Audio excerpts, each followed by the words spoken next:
hinya kono mo jwan kamara mara maintie ko gwen maket kod maindi en kanyo sa pagare wange wasetonjo kaendi por me wachwal linji mecheno nieri mano masule mokinyi mabeno chak kanyo sa chiel mokalo chien kotelwero mokwongo mano mar pako nying Ruoth Jehova Nyasaye mabende wadendo ni chako kod Ruoth wasedonjo kaendi lungan jasado ya wurseme kachiel koraka an Brenda Agenyo anyasubanyala moro mwachako da weche beko manyien mabende otimre pacho kaendi kod gwenge maoko wachako da kaunti ma Kisumu kama lipot koro yango ni jadole kanisa no mar Holy Coptic Badeniri ma Kisumu mano Father John Pesa 1 gikone koro no wito ngimane oyangi no wito ngimane odiochieng'ero manyoro ikni mabende no yudo thieth e osiptal moro bomoniri maduong' ma Kisumu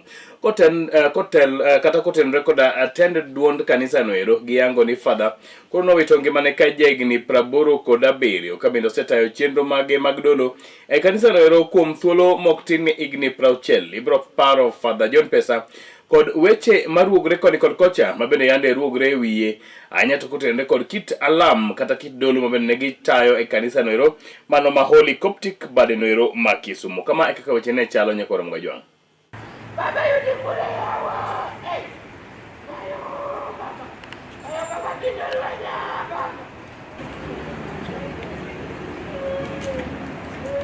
yawa wan ka mondo mi wayie ni chuny jatich Nyasaye His Holiness Reverend Father John Pesa 1 Nyasaye oseluongo. Wan gi chir kwa ng'eyo ni Nyasaye moluongo jatichne nikech kaka nene wanene kaka nowuoyo kodwa kod wechegi mogik. Kaka en jatich Nyasaye ma Nyasaye osetiyo godo yore mopogore opogore nyo ng'eyo ni sani ogik. Omiyo wacho no weche mogik. Juma achiel mokadho owachonwa ni walamne Nyasaye kapo ni nyalo chope dwe manyien. Kawuono tarik 28 ka Nyasaye ome wang'eyo ni nong'eyo ni Nyasaye luonge. Omiyo wakwayo jotich Nyasaye duto mondo wabed kaachiel wakow jatich Nyasaye kwa miye luor mare mogik moromo godo. Jatich Nyasaye nene opuonjowa ni waher ji duto te, jodinde duto te, kabinde duto te.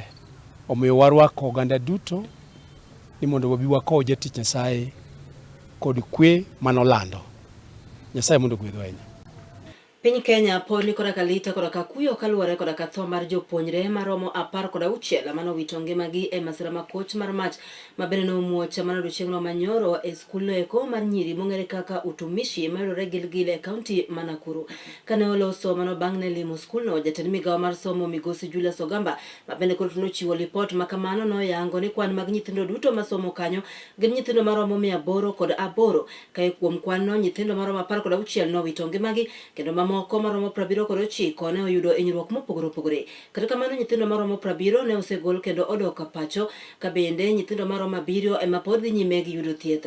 Migosi Julius Ogamba bende koro to owacho ni piny owacho timo duto manyalore mar neno ni oyangi gino matut manyalo bedo ni nokelo masira makamano. A sad day today, but we woke up with the sad news of a fight at this school, Utumishi Senior School, where at about 12:45 a.m. a fire broke out in one of the dorms on the second floor of that particular dorm. And the dorm is completely destroyed together with a lot of injuries to our learners. And unfortunately, we lost some of our learners in that incident. I'm going to give you those figures. Ladies and gentlemen, this particular school has a total girls population of 815 girls. At the time of the incident, the girls that were in school were 808. 7 of the girls were at home for various reasons. Out of the 808 girls, 79 were injured and taken to the hospital. They were treated and 71 of them were discharged. We have 7 currently admitted, and 1 has been picked by the parent from the hospital. Out of that number of 808, we have 16 fatalities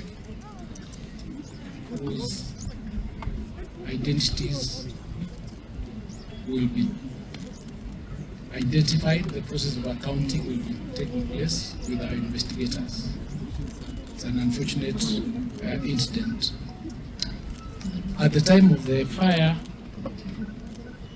responses were received from our security agencies, and we'll be talking more about it, from STU, KDF, County Fire Brigade, and the Kenya Red Cross, among others. The response teams, of course, managed to put out the fire by about 3 a.m., but by then the damage had already been done. We currently have our CSI in place from the DCI headquarters, who are processing the scene, with, of course, a view of identifying all the victims. Investigations are ongoing, and there is a hotline number 1199, to which we'll be asking the parents to keep reporting, especially those who might have left with their kids when they came earlier. And that hotline number will also be available for counseling. That is the current status. The event will be releasing. En wach ma Brenda kendo kaka od fwambo kod keyo wariwre kod oganda jo Kenya duto chwalo ote mago mag kuyo kod lit ne wede anyuola kod osiepe na bende ne oyudore masira maket kod maendi. Yes. Kendo ken wach monego bed ni itugogo kata matin. Brenda bro paro ni nitiere moko kuom jogo eko matiyo kod mbui ma bende sani koro jo Kenya nokete tago maliet. Yes. Bang' kane giba wach ne oganda ma bende ne oyudo familia mano oyudo lit maket kod ma ok ber kata matin. Brenda, ka ng'ato nyalo chung' kendo ndiko kaka familia mawuok e oganda moro koro wacho ne gini anyali. Nyithindo mane skul ni eri gin 800. Yes, 808. Nyithindo mane owito ngimagi gin 16. Nyithindo mohinyore wacho ni gin adi? 79. 79. Kata kamano nitiere nyithindo 70 manosegolo dok pacho, kaeto 7 pod nie od thieth manotergi ka moko jonyuolgi nokawo wilo negi od thieth mamoko. Watimo mos. Eka report bende yango ni nitie moko kuom jonyuol. Familia moro ma bende nowito jonyuol kane giringo mondo mi gichop kuma ne masira maket kod ma otimore. Yes. Jakoro mogi ok en wach mwanyalo endere. Ok en wach mwanyalo nyiere lekewa. Ok en wach mwanyalo nyiero kata matin. Wakwedo malich mokalo moko kuom oganda e pacho kaendi mawuok e gwengego eko ma Kaluo. Masani koro ondere wach maket kod ma yone romo kare. Wabedo joma jombola kendo wabedo joma oherore. Brenda. Yes. Awacha timang'o? Yweyo. Jatend migawo mochung' ne weche mag arita kwe pacho kaendi Onesmus Kipchumba Murkomen orietho che kendo wacho ni sani to koro piny owacho chako timo nonro mar biro yango ni tang'o madine kel mach e skul ni eri mano mar utumishi ok enderesha nyakon mojwang. Kendo ko wacho ni gibro timo maginyalo mar biro neno ratiro yudore de familias kanyakla koda skul ni eri maroma utumishi. Kama kaka jatend migosi Onesmus Kipchumba Murkomen koro ne twak nyakon mojwang. The hotline number has been given, which is 1199, for basically for people to call for help. And we are working together with the Red Cross, as you know. They are part of the National Disaster Response Team, so that even when parents, when their children have already gone home, we will make sure that even at home, they will receive counseling services and psychosocial support wherever they may be. I just want to say that as a country, this is a serious tragedy. The investigations are going to be thorough. The Director of Criminal Investigation is here. The crime scene investigators are already here. The officers from government chemists are also here. And all processes will be done, including DNA tests, to ensure that these processes are done successfully. And I just want to say that Poleni sana, on behalf of myself, my colleague, our government, we want to say Poleni sana, and we'll continue standing with you. Was there any interventions? As we are here,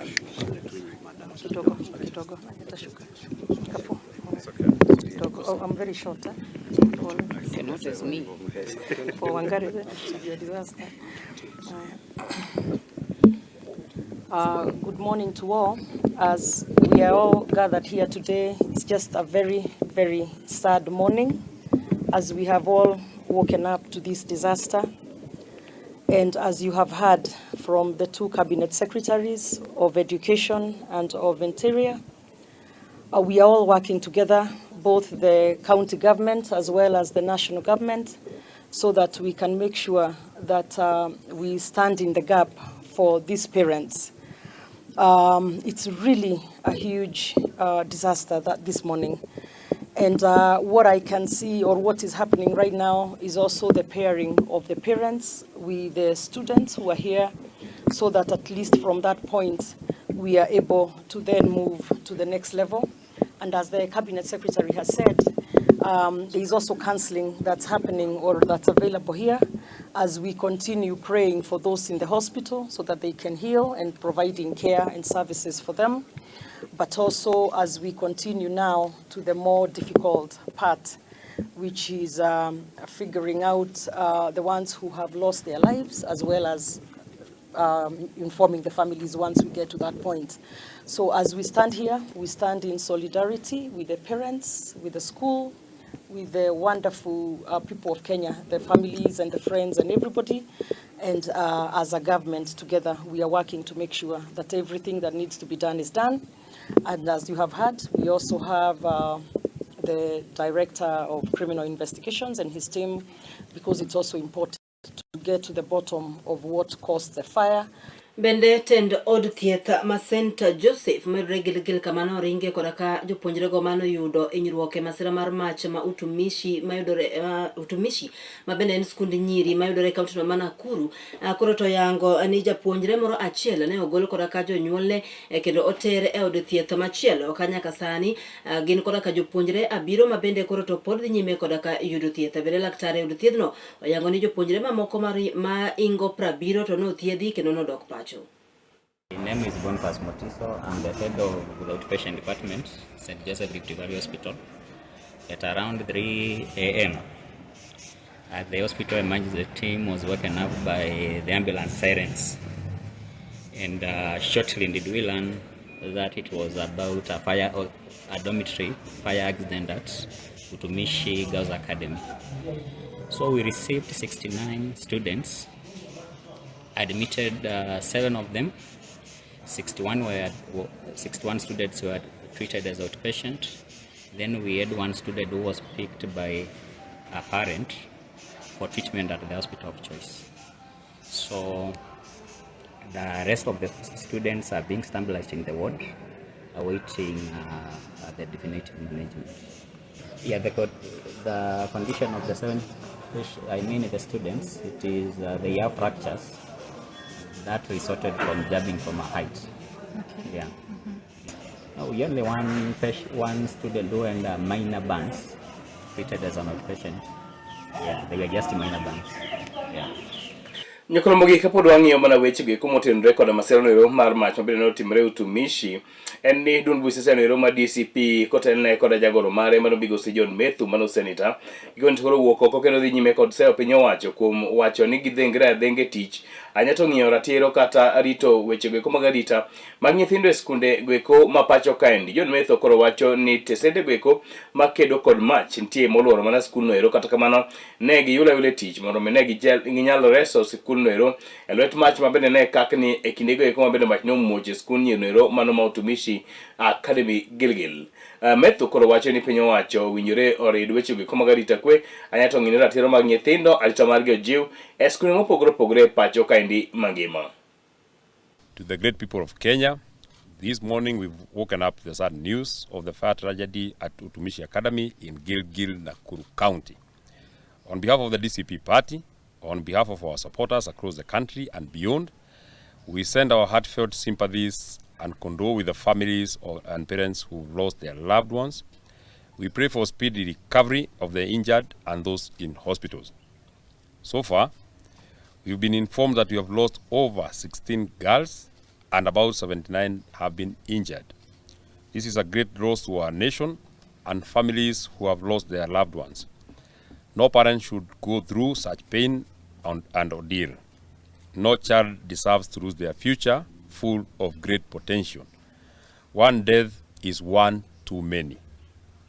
Any nation that loses its young people in what could have been prevented must question their moral and responsible conscience. As the nation mourns, we strongly question the disaster preparedness in our country, especially in our boarding schools. We have lost too many students for a long time, ranging from St. Kizito in 1990s, Changuri Boys, Hillside and Russia Academy, and countless others. It is unfortunate that while the National Disaster Response Management Bill is stuck with the leadership of the National Assembly, our children continue to face danger in schools and Kenyans are still not spared. The recklessness of parliamentary leadership remains painful to Kenya. What interests are there by the president in moving functions to an individual rather than state departments? What was so hard for the Cabinet Secretary of Education to move to Nakuru as compared to going to Safari Park Hotel when our girls have died in numbers? Where is empathy?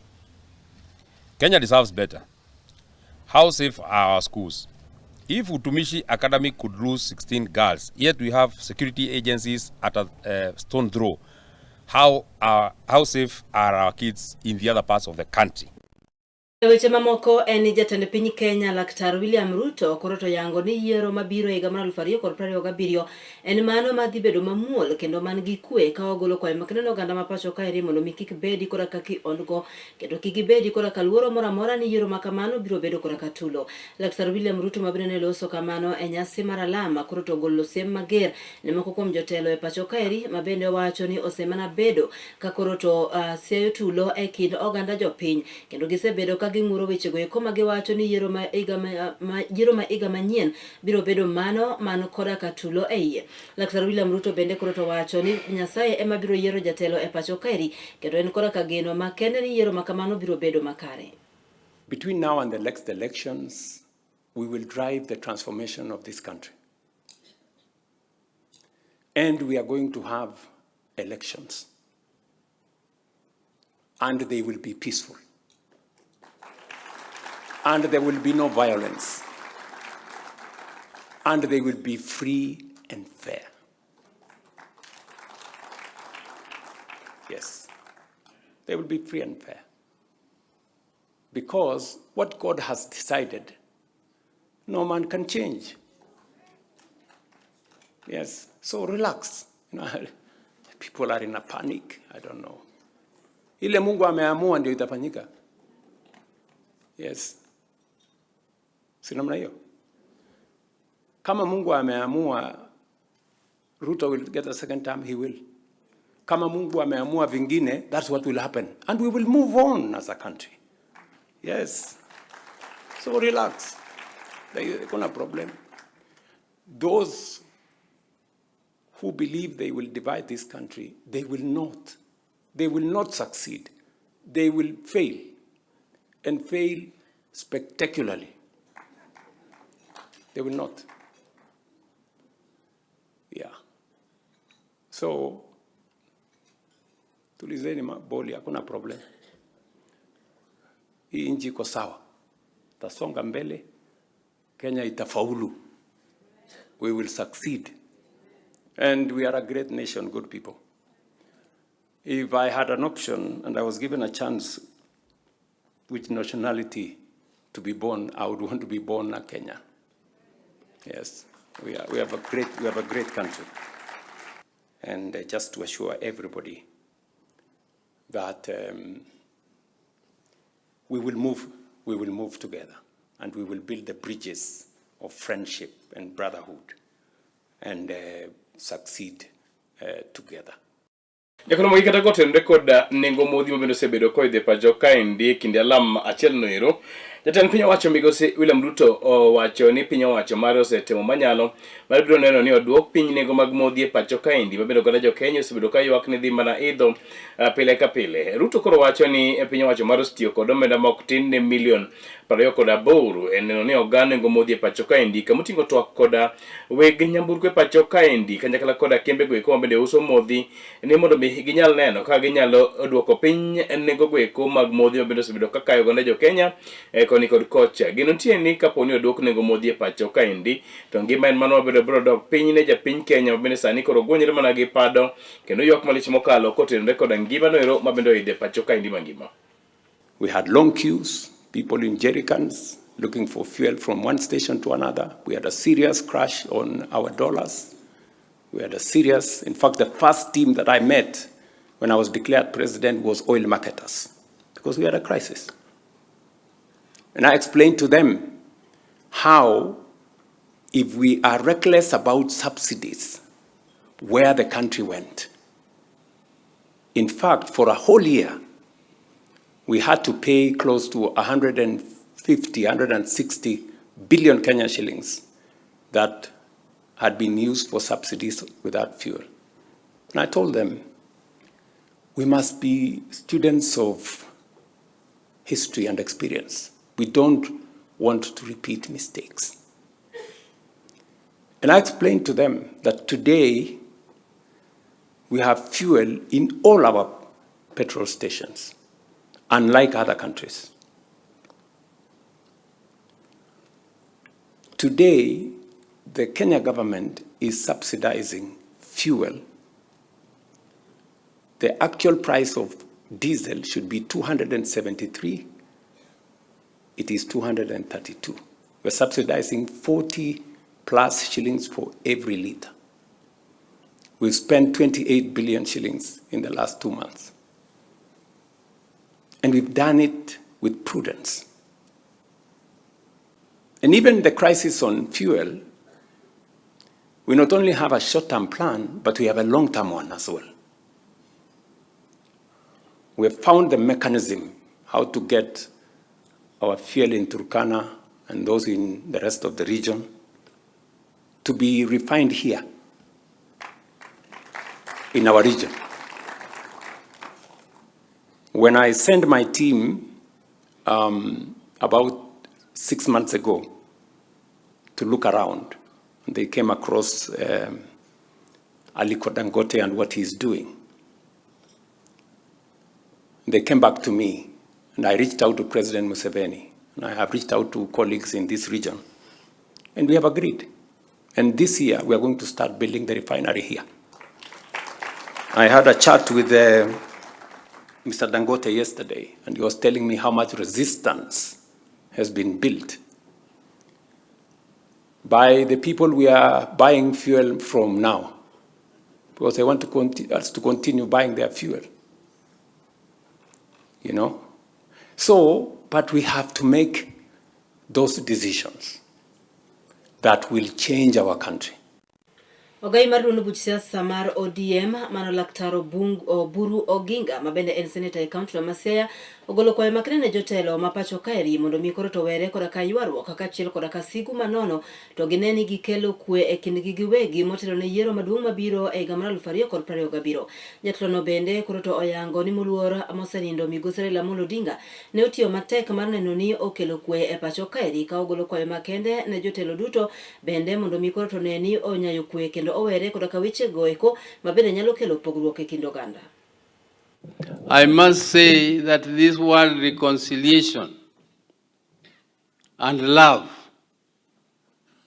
is pertinent in our country, because if we don't reconcile, if we don't take political competition as a brotherly exercise enshrined in our own constitution, we just compete as brothers and sisters. We are not enemies. Don't make political competition enmity. It is not enmity. That is why President Ruto was the opponent of my brother in the last elections. I never ever dreamt that I will ever sit down with him across the table because I believed, maybe wrongly, that he stole our elections. But today we are together in a broad-based government. We are working together. And I'm saying the vision which my brother had and we came together in the broad-based government is going to continue, even though some people are pulling me forth, back and right. But I am steady. We are together and we want our country to be peaceful. And those who think otherwise, they are there, they are our friends, they are our brothers, they are our sisters. We are going to be together as a country and we want to remain intact as a country. We don't want war, we don't want conflicts in our country. Let us go for free, fair to competition in the next elections in 2027 and let the best person win. Let everybody compete and let the person win and become and even if you become president, don't oppress others, don't take them to prison like Rwakasisi was there for 24 years. Don't take anybody to prison. We are past that and we want to continue to be a peaceful country so that we can develop our country in the interest of our people. And with those few words, I want to say that God is always the best. Where you reconcile, you get consolation, and me, I'm surrounded by people who are saved, so I'm protected by God. My wife in Kisumu is also born again, and she's always praying for me. My wife here, who has prayed, is also born again. So I'm well protected, even though you think age is but numbers. Age is just numbers. So I'm quite okay.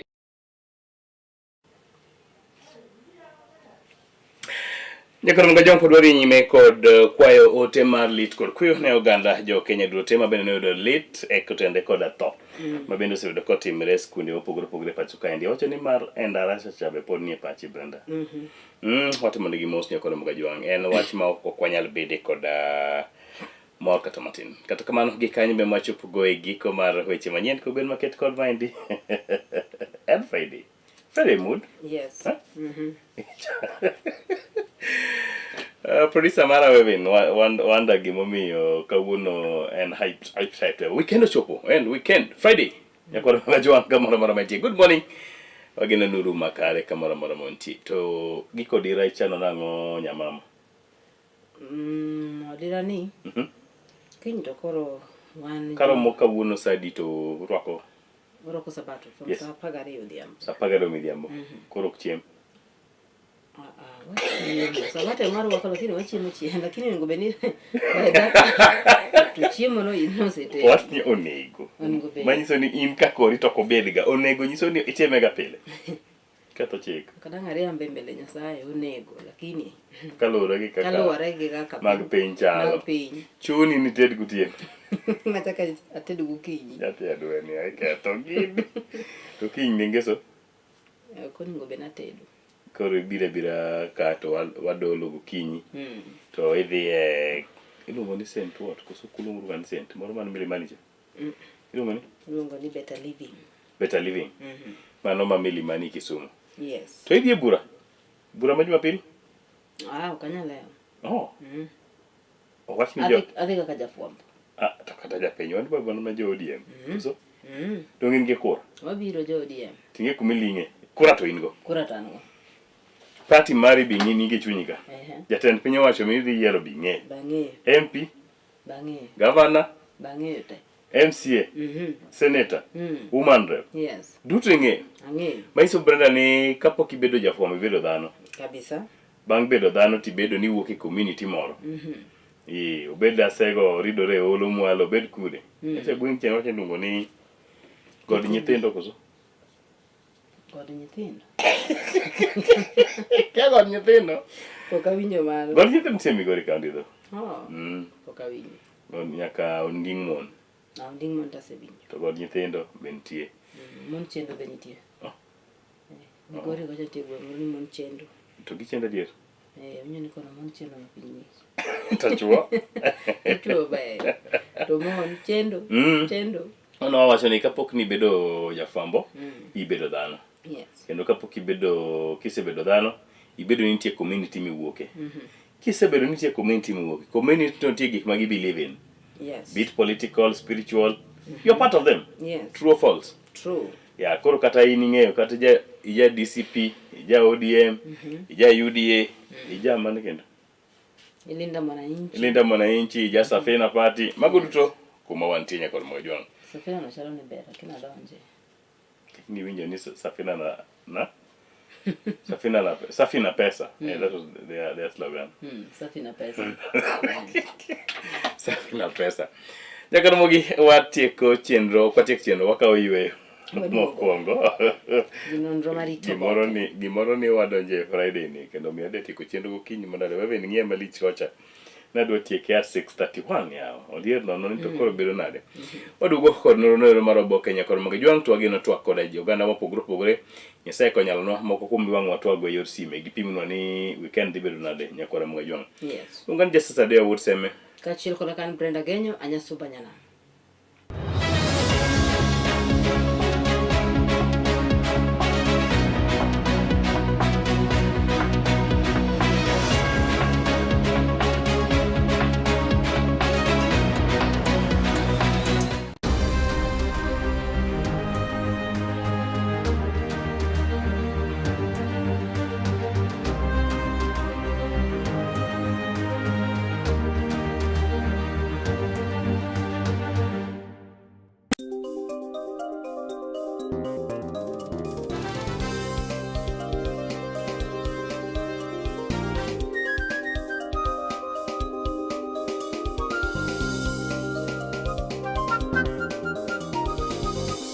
Ineno Color TV. Color TV machiegni pacho. Ma e odwa.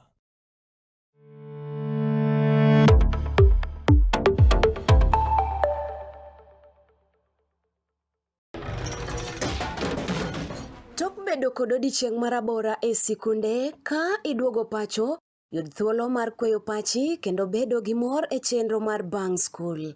Chenro mar Bang School chakore sa 10:30 mamidhiambo nyaka sa 11 mamidhiambo. Kama inene katun mamori, ipuonjori weche mathoth, ibedo kod mor gi nyiero motimo Cathedral. Kik bai, Bang School, chenro manigi mor lilo ne nyithindo duto. Color TV, machiegni pacho, ma e odwa.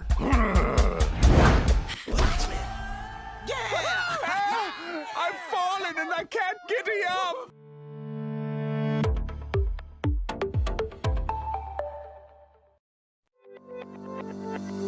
Ben kod gombo kata dwaro mar yudo hola mapiyo kaachiel kod kano omenda ni mondo iyud ber kod loyo shida main godo. Kik chunyi chandre. Riwri kod Kenya West Sacco, Kewesa Sacco mondo mi idongri e yo makare. Chenro ma wachiwo gin kaka Wezesha Loans, mano hola maimi, Savings and Credit Account, Biashara Loans, hola mar timo ohala, Emergency Loans, School Fee, hola mag somo kata puonjo nyithindo. Chenro ma wachiwo gin kaka Mkewesa, Membership Card, SMS Alerts, M-Pesa, Call Center matiyo seche 24. Tudri kodwa e namba simu magin 0791261377 0791261377 kata 0788000082 0788007782 kata limwa e apisi marwa mayudore Nyamasaria tok Bata Toast Bakery e apaya ma Kisumu kochomo Nairobi mondo mi iyud konyruok kod ler mathoth kaka inyalo bedo achiel kuomwa mondo mi iyud ber mogundho. Wayepo wuok tich nyaka tich abich sa 2 okinyi nyaka sa 11 odhiambo. Ka chieng' ngeso wayepo chakre sa 2 okinyi nyaka sa 6 odiechieng'. Jumapil kod holidays duto to waloro apisi marwa. Bende inyalo yudowa e mbui kaka Facebook, Kewesa Sacco, YouTube, Kewesa Sacco, X, Kewesa Sacco, email marwa info@kenyawestsacco.com. Be in jalno mamanyo gige gedo motegno, mabeyo, mabudho, kendo ma opodhi? Chom mana Gomikos Company Limited man kod mwandu mag gedo kama oting'o renge kaka Crown, Basco, Duracot kod Sadolin. Bende wan kod renge mag exterior kod interior makoth okethi, roof coatings kod wood finishes. Wanyalo kelo ni simiti modhuro kata mathoth ka idwaro. Masonry, reinforcement materials gi professional project support and consultancy. Wayudore opposite Regnal Petrol Nyamasaria, machiegni kod County Concrete. Tudri kodwa e namba simu magin 07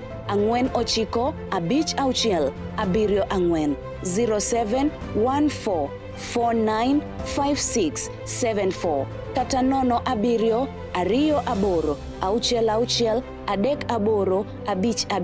07 28 66 38 55 0728 66 3855. Gomikos Company Limited, your trusted building partner.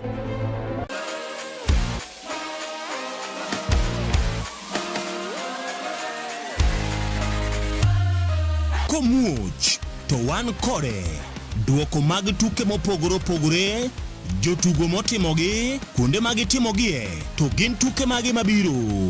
Mano emomiyo wan ka e chenro mar chal pewe. Tudri kodwa wuok tich nyaka tich abich saa 11 mar midhiambo nyaka saa 12 mar midhiambo, kama wanyisi motimore e pewe duto mana e Kala TV.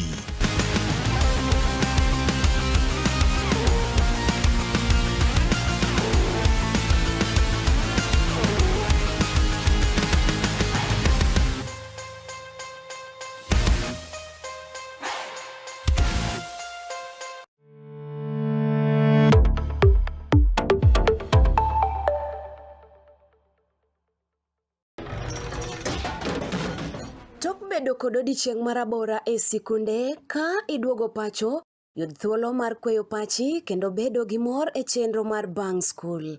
Chenro mar Bang School chakore saa 10:30 ma midhiambo nyaka saa 11 ma midhiambo, kama inene katun mamori, ipuonjori weche mathoth, ibedo kod mor gi nyiero motimo Cathedral. Kik bai, Bang School, chenro manigi mor lilo ne nyithindo duto. Kala TV, machiegni pacho ma e odwa.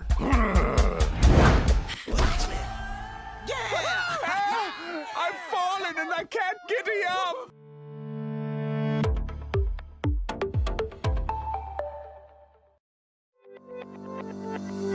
Ben kod gombo kata dwaro mar yudo hola mapiyo kaachiel kod kano omenda ni mondo iyud ber kod loyo shida ma in godo. Kik chunyi chandre. Riwri kod Kenya West Sacco, Kewesa Sacco, mondo mi idongri e yo makare.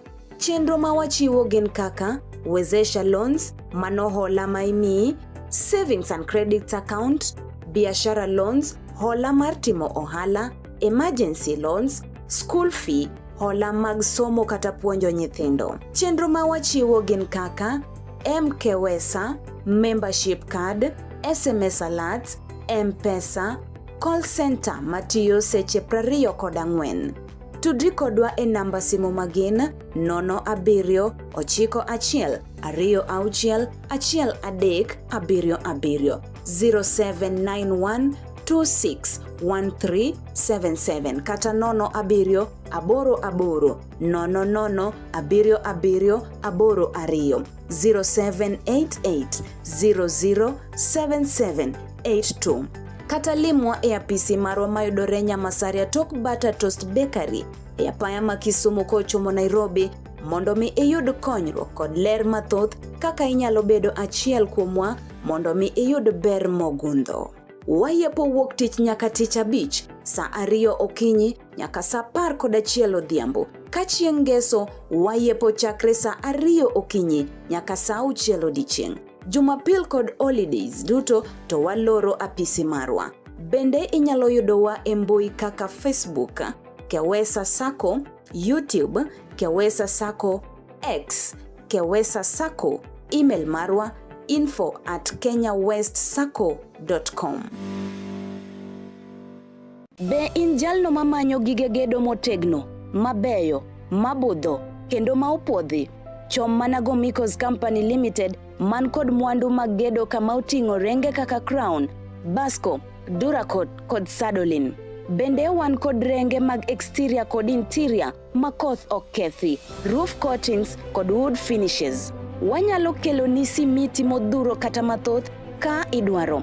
Masonry, reinforcement materials gi professional project support and consultancy. Wayudore opposite Regnal Petrol Nyamasaria, machiegni kod County Concrete. Tudri kodwa e namba simu magin 07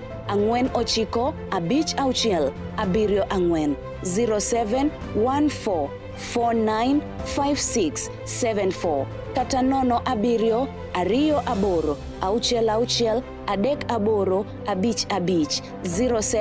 28 66 38 55 0728663855. Gomikos Company Limited, your trusted building partner.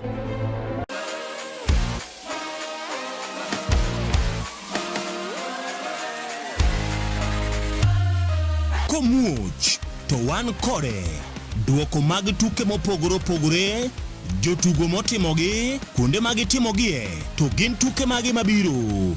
Mano emomiyo wan ka e chenro mar chal pewe. Tudri kodwa wuok tich nyaka tich abich saa 11 mar midhiambo nyaka saa 12 mar midhiambo, kama wanyisi motimore e pewe duto mana e Kala TV.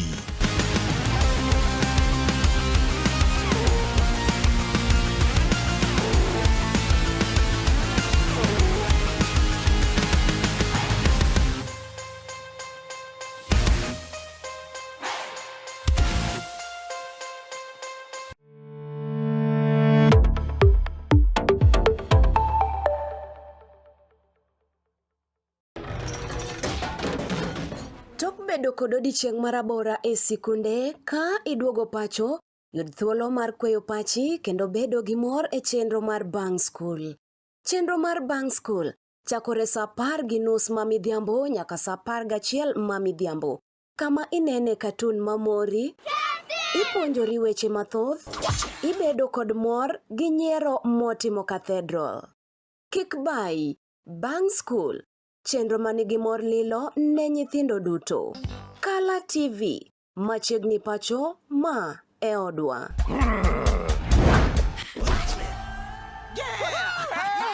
I've fallen and I can't get up.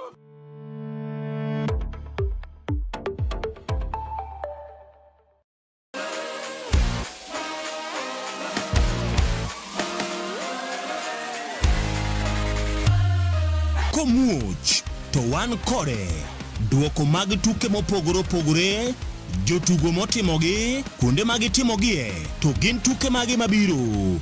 Mano emomiyo wan ka e chenro mar chal pewe. Tudri kodwa wuok tich nyaka tich abich saa 11 mar midhiambo nyaka saa 12 mar midhiambo, kama wanyisi motimore e pewe duto mana e Kala TV.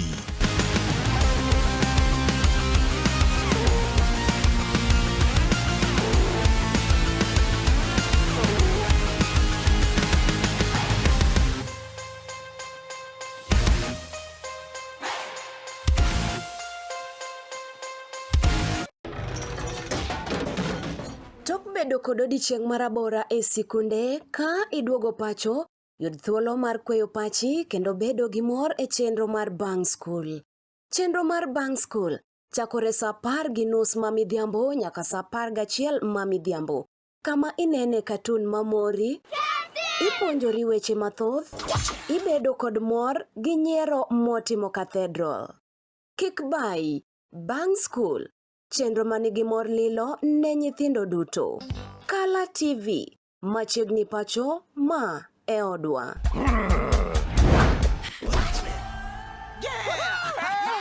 I've fallen and I can't get up.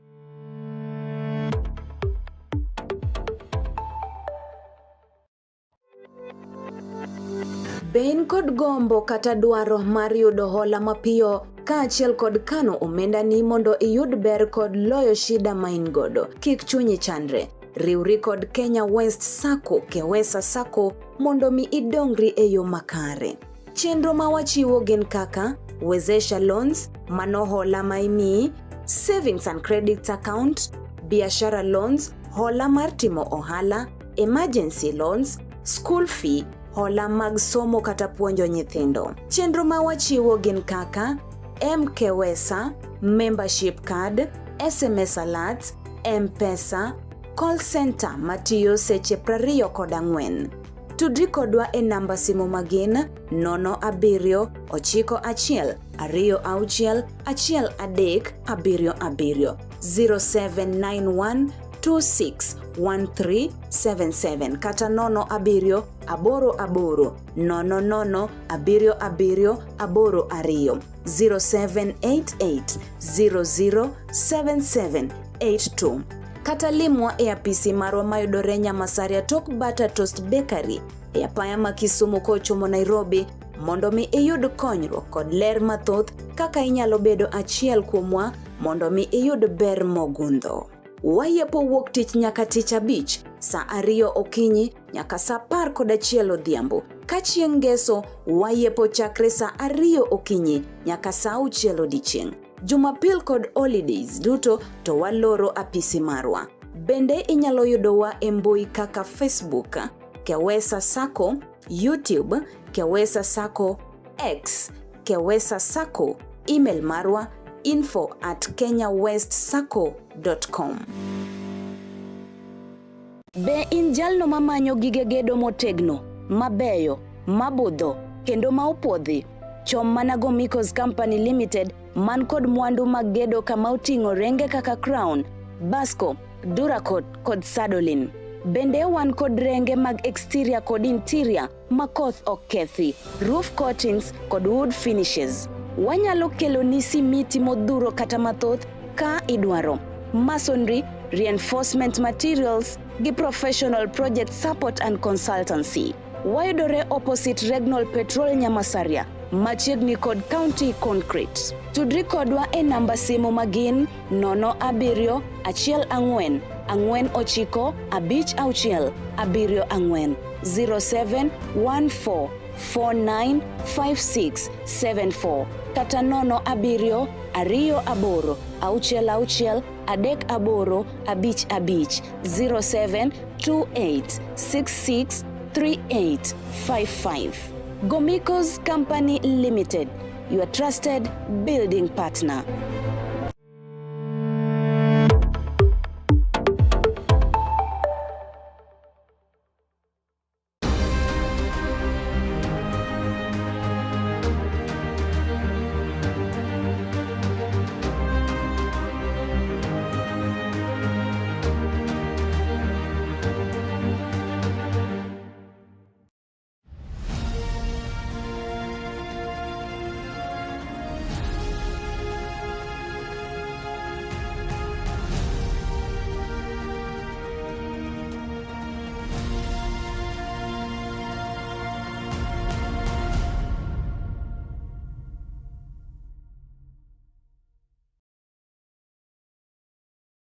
Kendo nyakwa mgajwan kamano mondo maintie keny niri market kod maendi wan titel no mar ng'iyo nonro gweko mag oboke Brenda Genyo. Yes.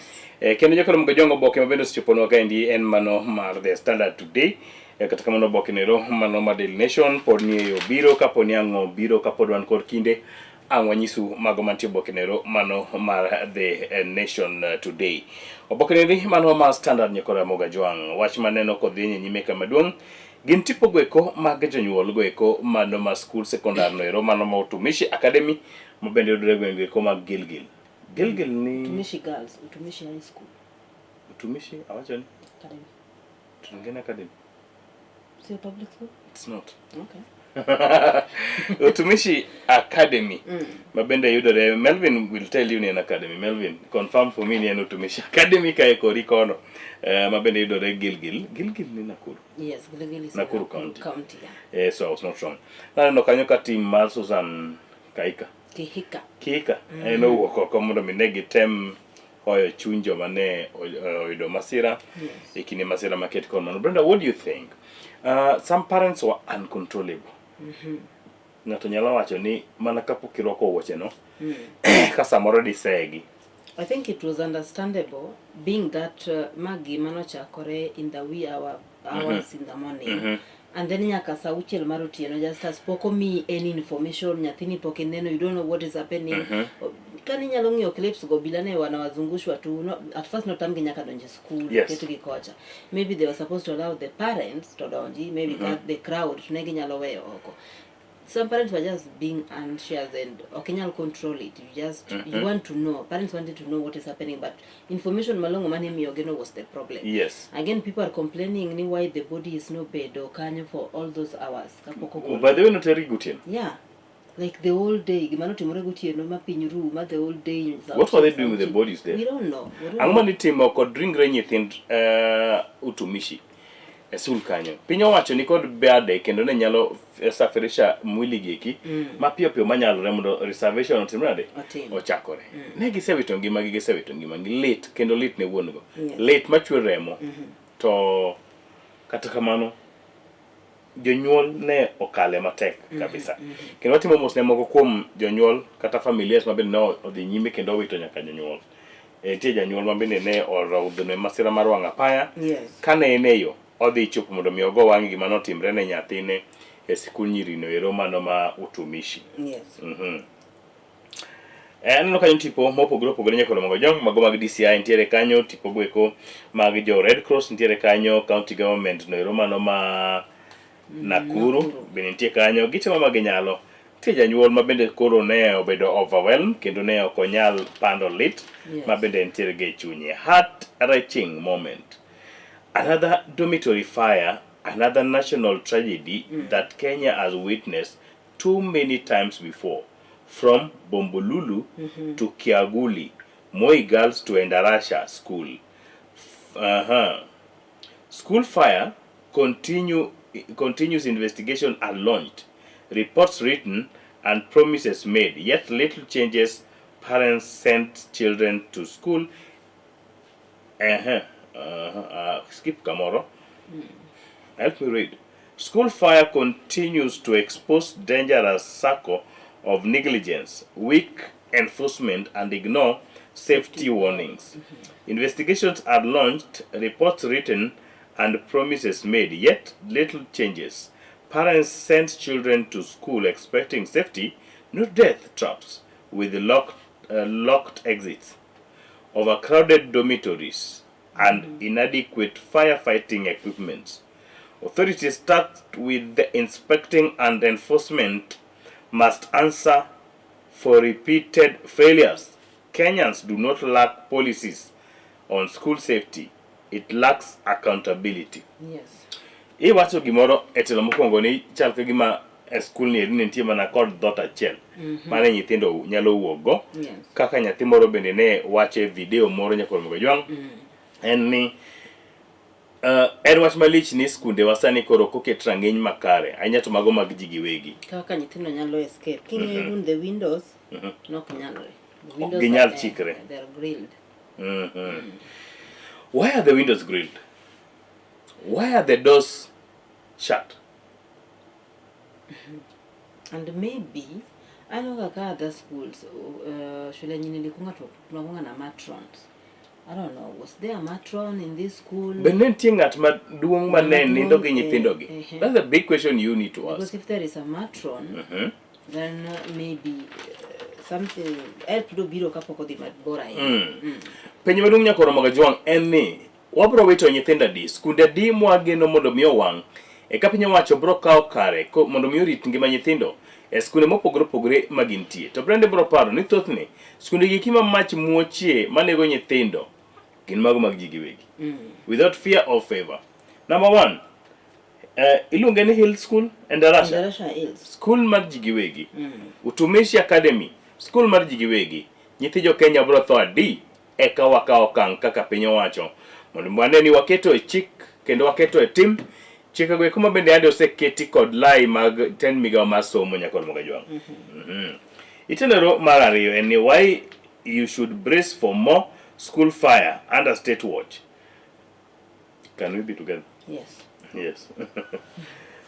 Some reports date back to 1994 with the recommendation on school unrest. However, unsuccessful admission transition have allowed the puzzles and collects dust and shelves. Jonyuol kanyakla kod expert weche go mago mag somo sani koro ywak ni ntiere chike mobendo oseket ne piny owacho kata kamano onge ng'ama keto gi tim nyakon Mwajwang. Yani sama masiro timore tiketo chike. Yes. Sama masiro timore to koro wadhi timo kama. Iwacho kaka ibiro tim nyakon Mwajwang. Tok tim. A student narrates horror during deadly inferno at Utumishi. Haya, koro ka ntiere sigana ma nyithindo go kone pimo kaka nobedo. A little on it. Wacho kanyo ni a student from Utumishi Girls Academy, Gilgil, Nakuru County, narrated the horror of a night inferno at the school's dormitory.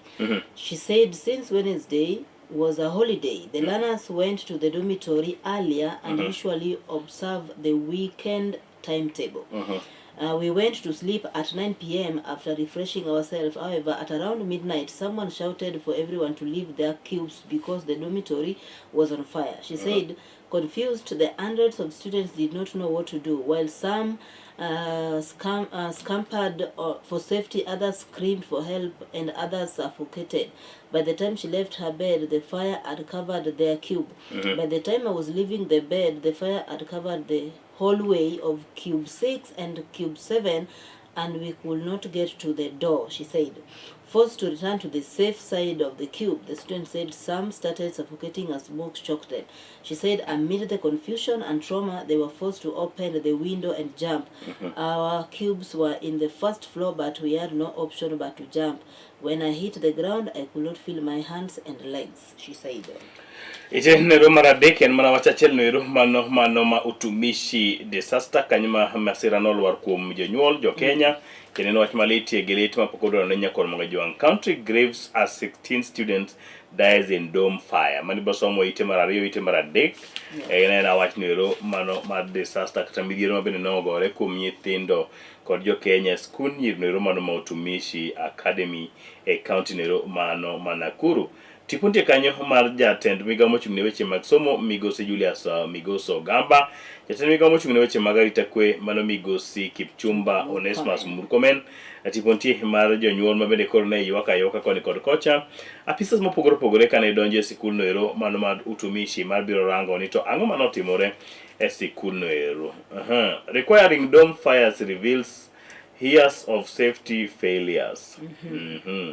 And Patakanyo bende and mana same story moringo nyakaite marabich. Same script, ignored school safety manual. The safety standards manual is legally binding framework. Compliance gaps are the reason for the recurring vulnerability. Isoni en gimi wacha ka Brenda ne wacho cha to gimoro ko macho semuoch eke iyo endere kake the team to kanda la chielo se kalo ndala reyo juma chiel jumba reyo jumba dek to wach makae mano bende koro weya wenya kol Mwajwang. Just I think ni kaluwore gi mano timore school ni maybe doms kuonde mag nindo ok onego keto bed gorofa. Number 1. Number 2, dom onego bed gi doo koni. Actually school manasome Kadika Girls doms zote zilikuwa na both doors. The other side kuna dome, the other side kuna door. Mlango, so yes. Kano chakore gi cube mane door nitiere mane macho chakore go. Yes. So nyithindo gi nok nyalo wuok, they were trapped. What if there was another door this side wangetoka? Okay. All of them wangekimbia kagi walk through using the other door. Itemara uchiel Brenda. Wacho kanyo ni opposition to Trump. Ruto Ebola deal grows. As the US seeks to set up a quarantine center in Kenya, it stressed that Ebola will not spill over into its territory. The sentiments have sparked uproar among Kenyans leaders, legal and medical experts who asked why the facility should be established in the country. Ekilego kuma bende match pod muoche gwenge kuma go Utumishi Nakuru kocha ni weche geko mago mag Ebola bende chando oganda jo Kenya bilich mokalo kantiere kuoth ni piny owacho mar piny Kenya chano keto winjruok moro kod piny Amerika mondo mi oganda ma Amerika go kuma tuo mar Ebola osegore kuomgi Obiyo pand pacho ka endi nyakoro mga jwang. Ite mar 7 en lendo motim koda kambi mar Equity odhi nyaka ite mar 8 mar 9 nyakoro mga jwang. Ite nero mar 10 Ruto, I will accept outcome of 2027 elections. Jatend piny Migosi William Ruto kosani koro ogo bade piny kowacho ni obiro yie kod duoko nero mar yiero ma higa 2027 nero makiny. Oloye kata oloyo Obiro yie. atainua mikono. Is he the one who once said ni bedo president ok en tich mayot? Yes. True. I know. And the president used national prayer breakfast to outline his agenda ahead of the polls. 14 months away. Mano ne owacho odiochieng' manyoro kinde mabende ne gibago alam to gima ne lit ni gilemo kocha to nyithindo to tho. Yes. Nakuru. Escalating factional rivalries cast shadow over ODM. Members of the Odinga family are facing criticism from both the ODM Linda Ground and Linda Monet. These people say they are no longer Linda Ground. So the standard people take it home. Questions about what do you think? Apparently, was it a good idea to make a record watch Linda Ground? Kalure kaka weche wachore chini ya ground that they want to reconcile with the Linda Mwananchi. The first thing mayaka gitim en weyo nyingi mar Linda Ground. Yes. Then kajoko biro join, then they are now the ODM. The ODM Madung. I think it's a good idea. I think they should just go and be ODM. Yeah. Itenuero mara parko dario. Wachokanya ni Lusaka, there's room to improve devolution. Mano Bungoma governor Governor Kenneth Lusaka wachokanyo ni ntiere thuolo mondo mi gitem bero sirkand loch gwenge kata devolution. To igni 10 gisetimo yango. Lusaka Ken. En thuolo ma neno kanyo an madwaro dongo Igni 10. Poro neno thuolo. Obone owacho oyie ni ok osebedo kotiyo gi devolution marach. Koro owacho ni kuyie to redhe ne thuolo moro mondo mi gitimo giber. Pajo somo kod pajo ndiko Brendo chakre ite mar 13. Aneno ka gilaka nyaka ite mar 14, 15. Yes. 14. Ite mar 14 wan kanyo gigoro mar cartoon. Waneno neto ket kanyo to goalkeeper ni en Kenya. Quarantine. En kanyo nini mar Ruto. So America oya from nowhere to Gwe Ebola. Ebola ogwe Kenya modonjo ma. To koro jagol monego beni mako Ebola tere nyira ng'iyo madhe adha. Mano en jatend piny Migosi William Ruto.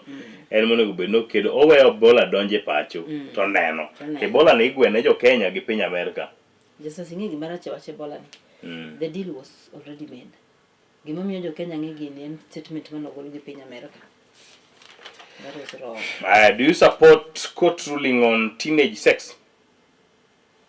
No, I don't. I really don't. Oh. No, I was looking for no and yes. No, get it. Yeah, even me, I don't support. Why? Whoever wants to support that is wrong. You don't allow, it's like they're going to allow teens to just do it. Don't get us been passed. What will you do about it? It should not be a law. It will not, okay, whatever, but we don't support. Maybe we can appeal. If you would be a teen. If you're a lawyer, look for me, we appeal. If you would be a teen, would you accept? Then a teen. Then you're a teen. Paje somo kod pajo ndiko go kapod wito pach Brenda dine en teen ola kite mar 10 biro gin lendo motim kod kambi mano mar APSA, and then ite mambele kanyo bende gina lendo mopogore gilach nyaka ite mar 18 19 ite mar 20 be gin lendo motim kod piny owacho mar Kenya, Nyandarua County and Kisii County kanyakla koda Baringo County. Baringo County is serious. Ilungo ni Benjamin Cheboy. Governor Baringo. William Chesire. Nyinge waren Ruto. All along. Public notice. On what? Waiver. Waiver notice. Yeah. Eite ma mbele kanyo tiyo boke mabalang. Tipunti kanyo wa nyadendi ma Brenda wachani kikago wange kume nyadiriyo. Ago nyadichel. And then ite ma mbele kanyo gina wechige komag dusruoke mantie boke mabalang. Neno ngatonoke tu gine paro wachi Ruto gi. And then mbele kanyo gina weche mag dusruok mod laka kadi nyime kanyo. Nyakole moge jong ka tholo mar jongolo be nitie kae mopogore uko flani mau Uko fulani, uko. Okay. Nyaka thuolo mare mondo bangi go e wangi weche go koma ngolo weche go koma goalo chakre ite mar 21. Finance bill will hit sector hard, warn aviation industry players. Ka thuolo mare mondo mingi eka ite mar 22 gin kaka omenda ringo e pacho kaendi kod bombe mopogore opogore lendo motim kata ite mabalang' moro chakore kaendi 23 gin lendo mag Nursing Council of Kenya nitie kod report ma ndiko kanyo. Kenya Methodist University be nitie kod report kanyo. E pinjege koma oko US-Iran trade trash violation claims after fresh Gulf strike. Nitie lweny ma bende dhi nyime go eko gin mago ma bende biro somo wach gite mar 26. Piny mar 26 You are not alone in Ebola fight, says WHO World Health chief. Organization. Jatelo mar World Health Organization wacho ni okun kendu e lweny mar kedo kod Ebola nieri. Yore walwedo e kedo kod tuo nieri mano mar Ebola. Ite mar 31 gin agaja mili kod kwan. 30 ena wechege mag lendo magwelni matindo chakre 33 orenga nyaka 33, 34, 35. Eka ite nero mano mar 30 kod auchiel gin wechego eko kata yama mogoralgo. Aneno kanyo japuonj Boaz Lijode Shipimiru. Then bath kanyo nitie Paul Kigech manong'ere kaka Mwaniki. And then tuke chakre ite nero mar 37 Kenya ready to defend regional karate title. And then top players determined to leave a mark at a second KPA tournament. Eka ite ma mbele kanyo ma 38 Shujaa renew rivalry with South Africa. ite mano ero ma 39 en kanyo ni Spain dream of Euro World Cup double repeat. And Bielsa faces Uruguay matching ahead of World Cup. Aneno kanyo tipo mar jatugo Spain Laman Yamal adjust his socks in an international friendly match. Ukebeni longo ni Spain Laman and Uruguay coach Marcelo Bielsa gestures on the touchline. Tok iteno ero mano mar predict kod prangwen and when a friend becomes a foe. Yes, PSG manager Luis Enagro and Arsenal manager Michael Arteta embraces in a past match. Kautulo mari mono mengi weche beko market kod mano nyakon magajong kamoro moro mentio kinyiri market kod madakos kalo kanya boro bang sa achiel kogwenieri market kod mare. Wageno bedo kod twak mopogore opogore moko kuom gi wadhi bedo go e lai mar sime moko kuom gi wadhi bedo go achiel kachiel wada wuoyo kod jotelo mopogore opogore gi pimnwa ni to piny Kenya chomo kure to kotende koda romero migeno bago Kisumu kaende chieng' tarik 31 mano giko dira Jumapil chenro mane ma bende piny owacho oseketo. Wakawo yo machok waduogo to wadhi nyisi laigo eko mago mag twak ma bende waketo ni kalungan Justice Adoya Wuod Seme Kachiel koda ka an Brenda Agenyo anyasubenyana.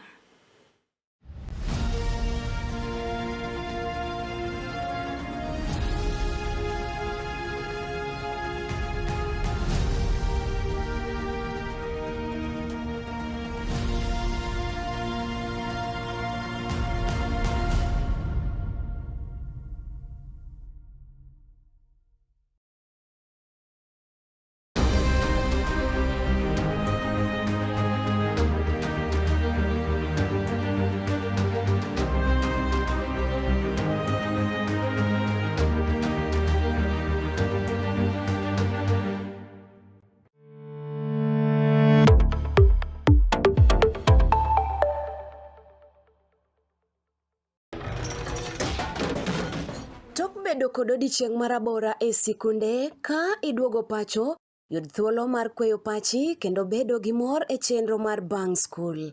Chenro mar Bang School chakore sa 10:30 mamidhiambo nyaka sa 11 mamidhiambo. Kama inene katun mamori, ipuonjori weche mathoth, ibedo kod mor gi nyiero motimo Cathedral. Kik bai, Bang School. Chenro manigi mor lilo ne nyithindo duto. Kala TV, machiegni pacho ma e odwa.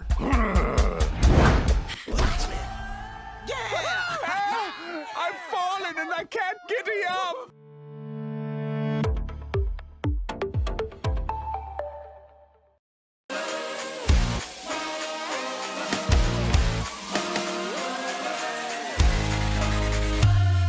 Komuch to wan kode duoko mag tuke mopogore opogore, jotugo motimogi, kuonde magitimogie, to gin tuke mage mabiro. Mano emomiyo wan ka e chenro mar chal pewe, tudri kodwa wuok tich nyaka tich abich saa 11 mar midhiambo nyaka saa 12 mar midhiambo, kama wanyisi motimore e pewe duto mana e Kala TV.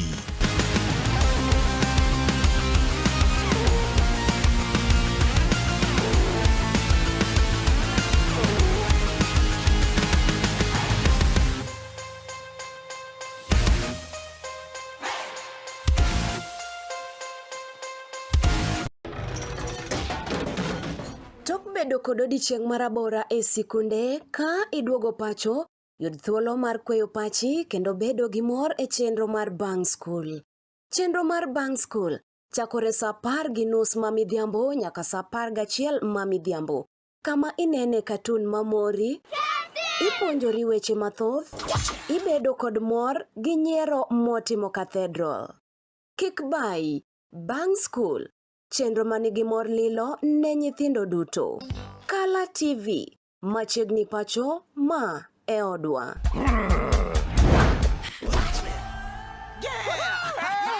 I've fallen and I can't get up.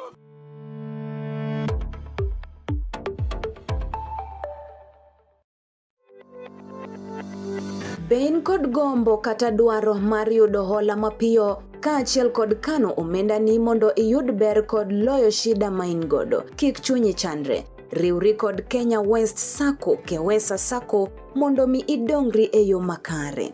Chenro ma wachiwo gin kaka Wezesha Loans, mano hola ma imiyi, Savings and Credit Account, Biashara Loans, hola mar timo ohala, Emergency Loans, School Fee, hola mag somo kata puonjo nyithindo. Chenro ma wachiwo gin kaka Kewesa, Membership Card, SMS Alerts, M-Pesa, Call Center matiyo seche 24. Tudri kodwa e namba simu magin 0791261377 0791261377 kata 08000007782 0788007782 kata limwa e apisi marwa mayudore Nyamasaria Tok Bata Toast Bakery e apaya ma Kisumu kochomo Nairobi mondo mi iyud konyruok kod ler mathoth kaka inyalo bedo achiel kuomwa mondo mi iyud ber mogundho. Wayepo wuok tich nyaka tich abich saa 2 okinyi nyaka saa 11 odhiambo. Ka chieng' ngeso wayepo chakre saa 2 okinyi nyaka saa 6 odichieng'. Jumapil kod holidays duto to waloro apisi marwa. Bende inyalo yudowa e mbui kaka Facebook, Kewesa Sacco, YouTube, Kewesa Sacco, X, Kewesa Sacco, email marwa info@kenyawestsacco.com. Be in jalno mamanyo gige gedo motegno, mabeyo, mabudho, kendo maopodhi? Chom mana go Mikos Company Limited man kod mwandu mag gedo kama uting'o renge kaka Crown, Basco, Duracot kod Sadolin. Bende wan kod renge mag exterior kod interior makoth ok kethi, roof coatings kod wood finishes. Wanyalo kelo ni simiti modhuro kata mathoth ka idwaro. Masonry, reinforcement materials gi professional project support and consultancy. Wayudore opposite Regnal Petrol Nyamasaria, machiegni kod County Concrete. Tudri kodwa e namba simu magin 0714 495 674 0714495674 kata 0728 66 38 55 072866 03855. Gomiko's Company Limited, your trusted building partner.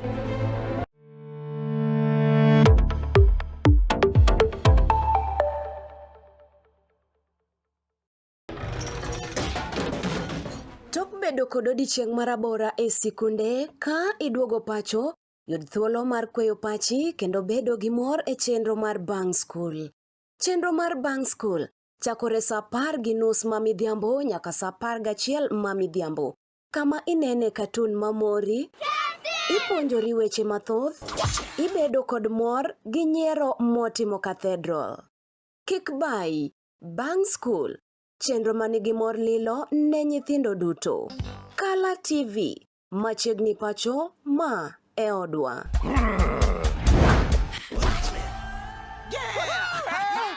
I've fallen and I can't get up.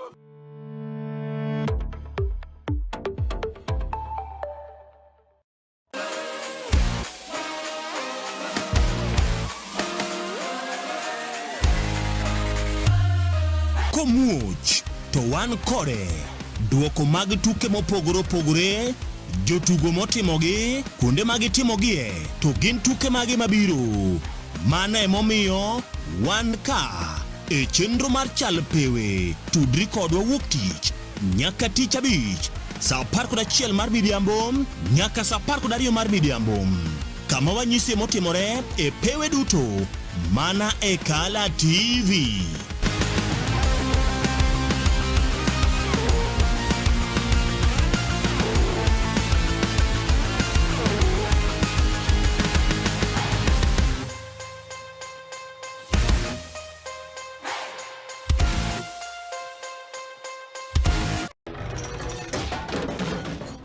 Bedo kod odiochieng' marabora e sikunde ka iduogo pacho, yud thuolo mar kweyo pachi kendo bedo gi mor e chenro mar Bang School.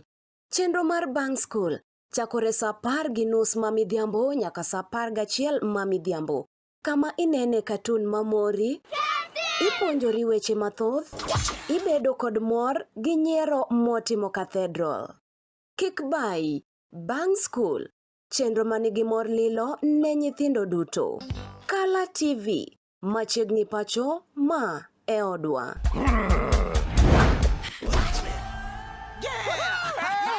I've fallen and I can't get up.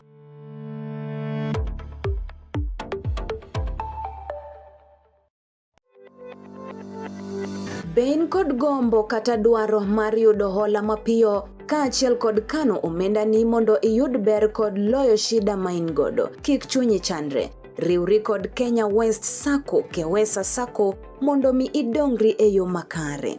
Chenro ma wachiwo gin kaka Wezesha Loans, mano hola ma imiyi, Savings and Credit Account, Biashara Loans, hola mar timo ohala, Emergency Loans, School Fee, hola mag somo kata puonjo nyithindo. Chenro ma wachiwo gin kaka Mkewesa, Membership Card, SMS Alerts, M-Pesa, Call Center matiyo seche 24. Tudri kodwa e namba simu magin 0791261377 0791261377 kata 0788007782 0788007782 kata limwa e apisi marwa mayudore Nyamasaria tok Bata Toast Bakery e apaya ma Kisumu kochomo Nairobi mondo mi iyud konyruok kod ler mathoth kaka inyalo bedo achiel kuomwa mondo mi iyud ber mogundho. Wayepo wuok tich nyaka tich abich saa 2 okinyi nyaka saa 11 odhiambo. Ka chieng' ngeso wayepo chakre saa 2 okinyi nyaka saa 6 odiechieng'. Jumapil kod holidays duto to waloro apisi marwa. Bende inyalo yudowa e mbui kaka Facebook, Kewesa Sacco, YouTube, Kewesa Sacco, X, Kewesa Sacco, email marwa info@kenyawestsacco.com. Be in jalno mamanyo gige gedo motegno, mabeyo, mabudho, kendo ma opodhi? chom mana Gomicos Company Limited man kod mwandu mag gedo kama oting'o renge kaka Crown, Basco, Duracot kod Sadolin. Bende wan kod renge mag exterior kod interior makoth ok kethi, roof coatings kod wood finishes. Wanyalo kelo ni simiti modhuro kata mathoth ka idwaro. Masonry, reinforcement materials gi professional project support and consultancy. Wayudore opposite Regnal Petrol Nyamasaria, machiegni kod County Concrete. Tudri kodwa e namba simu magin 07 14 49 56 74 0714 495674 kata 07 28 66 38 55 0728 66 3855. Gomicos Company Limited, your trusted building partner.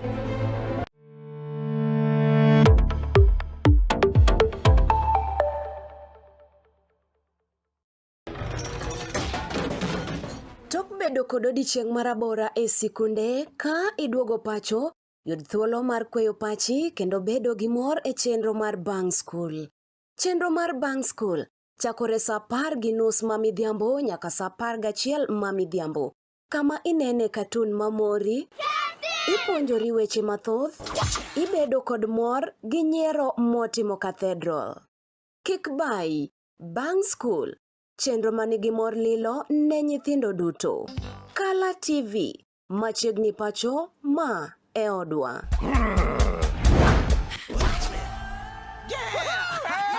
I've fallen and I can't get up.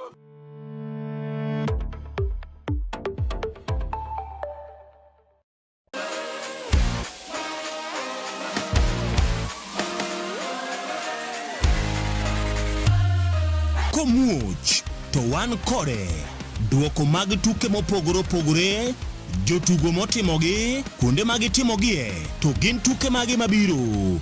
Mano emomiyo wan ka e chenro mar chal pewe. Tudri kodwa wuok tich nyaka tich abich saa 11 mar midhiambo nyaka saa 12 mar midhiambo.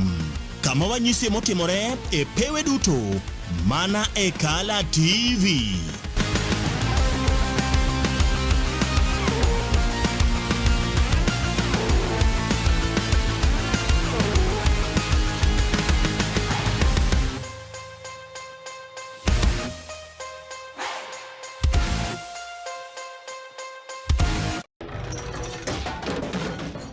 Bedo kod odiochieng' marabora e sikunde ka iduogo pacho, yud thuolo mar kweyo pachi kendo bedo gi mor e chenro mar Bang School. Chenro mar Bang School chakore saa 10:30 mamidhiambo nyaka saa 11 mamidhiambo. Kama inene katun mamori, ipuonjori weche mathoth, ibedo kod mor gi nyiero motimo Cathedral. Kik bai, Bang School, chenro manigi mor lilo ne nyithindo duto. Kala TV, machiegni pacho ma e odwa.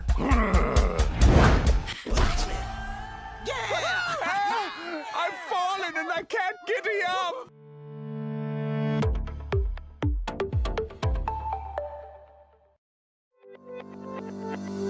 Ben kod gombo kata dwaro mar yudo hola mapiyo kaachiel kod kano omenda ni mondo iyud ber kod loyo shida ma in godo. Kik chunyi chandre. Riwri kod Kenya West Sacco, Kewesa Sacco, mondo mi idongri e yo makare. Chenro ma wachiwo gin kaka Wezesha Loans, mano hola ma imiyi, Savings and Credit Account, Biashara Loans, hola mar timo ohala, Emergency Loans, School Fee, hola mag somo kata puonjo nyithindo. Chenro ma wachiwo gin kaka Mkewesa, Membership Card, SMS Alerts, M-Pesa, Call Center matiyo seche 24.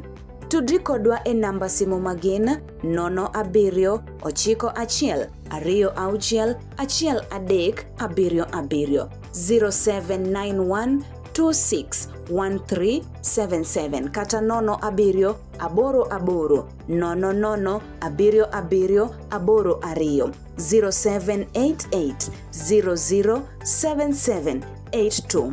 kata limwa e apisi marwa mayudore Nyamasaria tok Butter Toast Bakery e apaya ma Kisumu kochomo Nairobi mondo mi iyud konyruok kod ler mathoth kaka inyalo bedo achiel kuomwa mondo mi iyud ber mogun.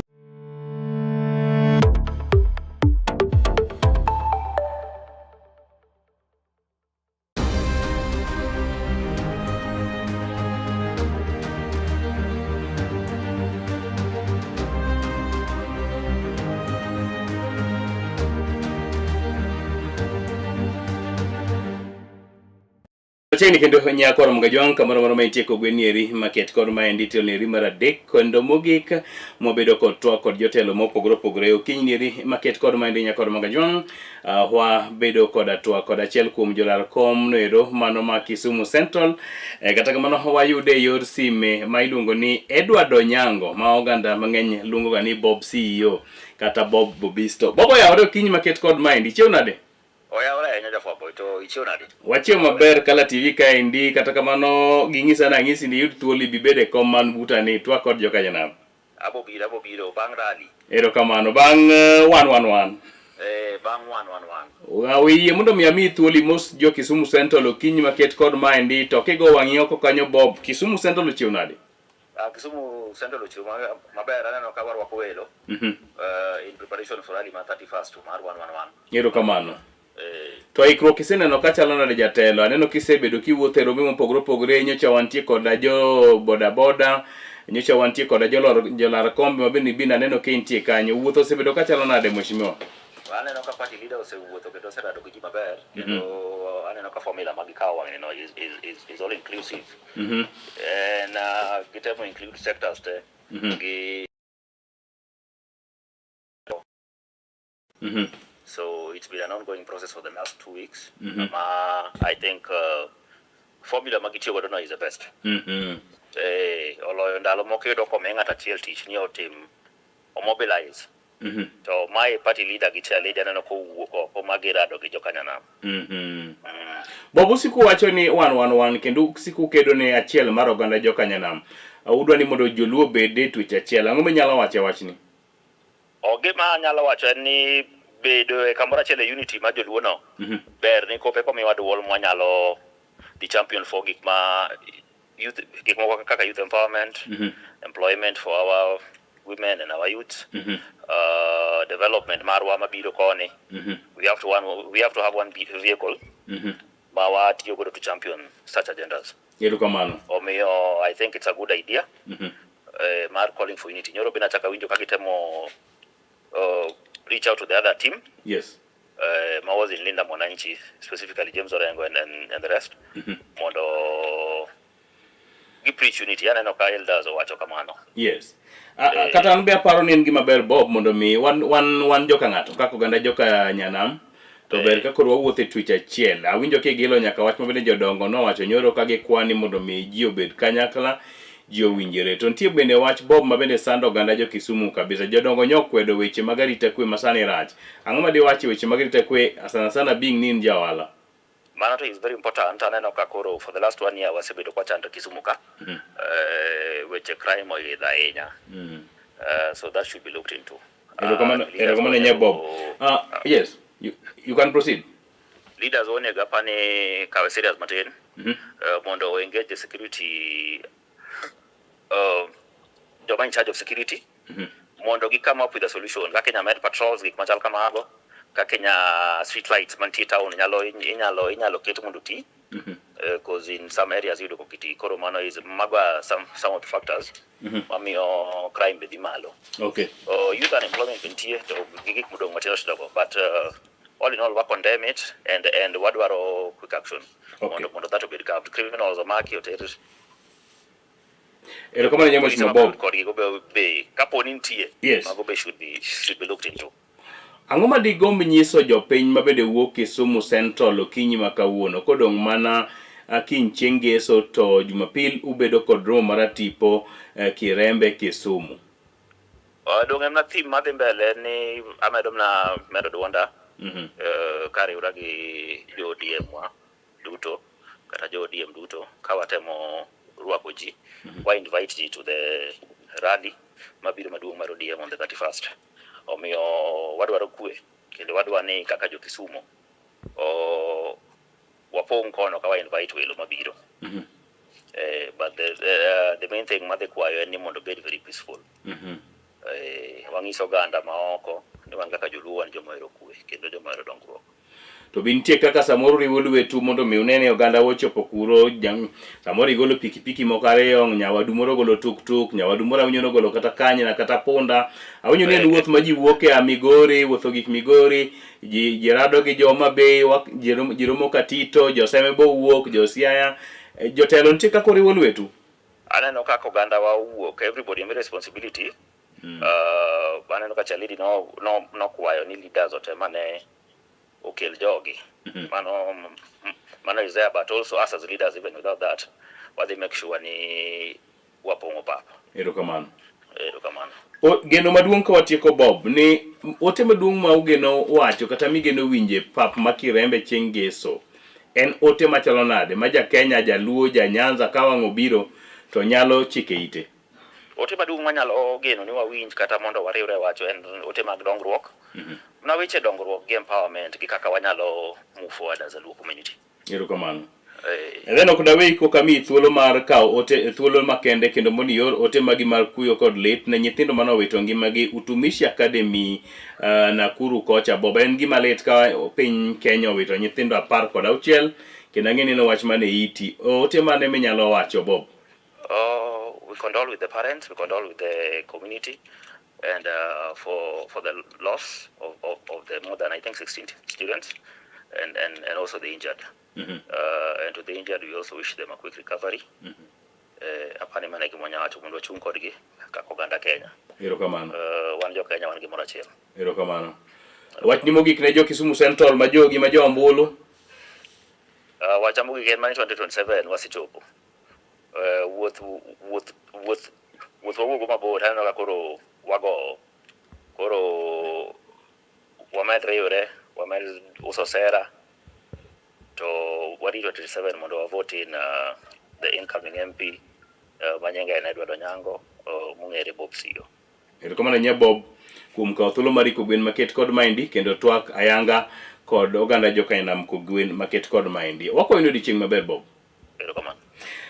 Nyakoro mago jon mani iluongo ni Migosi Edward Onyango kata Bob Siyo ma bende en achiel kuom jogo eko ma bende laro komno ero mano mar Kisumu Central okinyi maket kod maendi ka wabedo kode twak kod wabedo kode kod twak e yor sime kuwinjo ka giwacho ni giseketo ikruok no ero mar tipo mar biro neno ni giromo odiochieng' ero mano ma chieng' Jumapil pauno ero mano ma Kirembe ma bende yudore Kisumu West Sub County, Kisumu County. Duond buche samaro ODM osedhi nyime kendo ka wacho ni gin kod ikruok mar tipo marno ni giketo ikruok kendo oganda duto chope pauno ero mano ma Kirembe mondo mi gibed kod twak. Kotende kod jaod bura kata gavana nero mano ma Homa Bay County Mikael Gladys Wanga osebedo ko wacho ni ikruok magitimo en mar biro neno ni gibedo kod achiel mar oganda nyakor Mgajwang'. ODM yande barore kendo yande osewuok ma faction moro ni koni, faction machielo ni koni. Gisewuok oko kendo giwacho ni gin kaka ODM gidwa ni mondo mi gichung' kendo gibed giwuog oko gibed ODM achiel nyakor Mgajwang'. Kwayi kamoro moro ma intie kihero duond buche mar ODM in jakanye duond buche mar ODM to wuog oko chieng' Jumapil mondo mi unyal rwako welo mopogore opogore kaka winjo ka Migosi Edward Onyango kata Bob Siyo wacho nero en romo nero mar tipo ma bende bro rwaki e welo mopogore opogore jopiny mowuok koni kod kocha kendo giwacho ni ka giwuok e gwenge eko mago mag Muhoroni, gwenge eko mag Nyakach, gwenge eko mag Seme, gwenge eko mago mag Siaya County kocha nyakor Mgajwang', yore duto ochomo Kirembe Grounds e Kisumu County nyakor Mgajwang'. Aneno ka elai kocha wantie kod achiel kuom jotelo kata kamano chal ka gima wawite nyakor Mgajwang'. Watemo mondo mwamanya ne Dr. James Nyikal jaod bura nero ma Seme ma bende en jakom noero mar duol mondo mi wang'iane kwanyalo. Ang'eyo ni Nyikal nie safar owuok Nairobi odonje bor kaendi. Wantie kod jaod bura ma Seme Dr. James Nyikal ang'eyo ni entie safar. Daktari oyawre? Alright. Ageno ni nyalo winjowa kamoro amora mantie mos. Ang'eni ne safar weche ng'eny. Jende wacho ni weche ng'eny sae matin. Kaw thuolo ni mondo imose oganda joka Nyanam Kogwen maket kod mind. In achiel kachiel e yamo. Erokamano timo erokamano kuom thuolo mar moso joka Nyanam.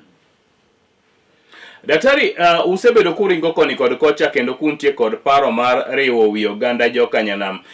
Watwa kod Dr. James Nyikal jaod bura Maseme. Koro dong' mana gi ndalo achiel tuchopo odiochieng' mubage buchu mar tipo. Usebedo kuchiedho nade daktari? Well, wasewuotho maber. Nyocho chane ni chieng' Jumapil. Wanabed Kirembe. Kendo bende bang'e no wasebet gi moko mane watimo kwa lengo go mondo chieng' no bed motegno.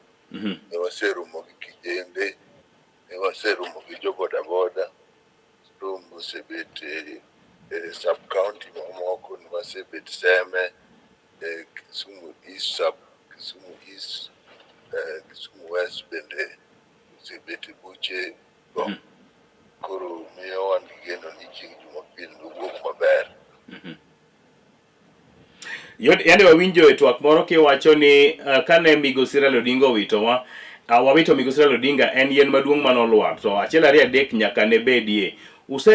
Kuongoru nade kaka jo ODM uchiedho nyaka kae? To oken mani wan gi party noseyier party leader ma entiere. Wan gi jakom mar party.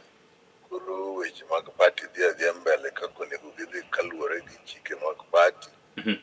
Nitie jowa manobalo mowuok oko makoro wacho dhog yore to gin kata giwacho mano to party, party, telo mar party, branches mag party to dhi adhiya mbele. Mane kaka wadhi mbele weche mang'eny onge.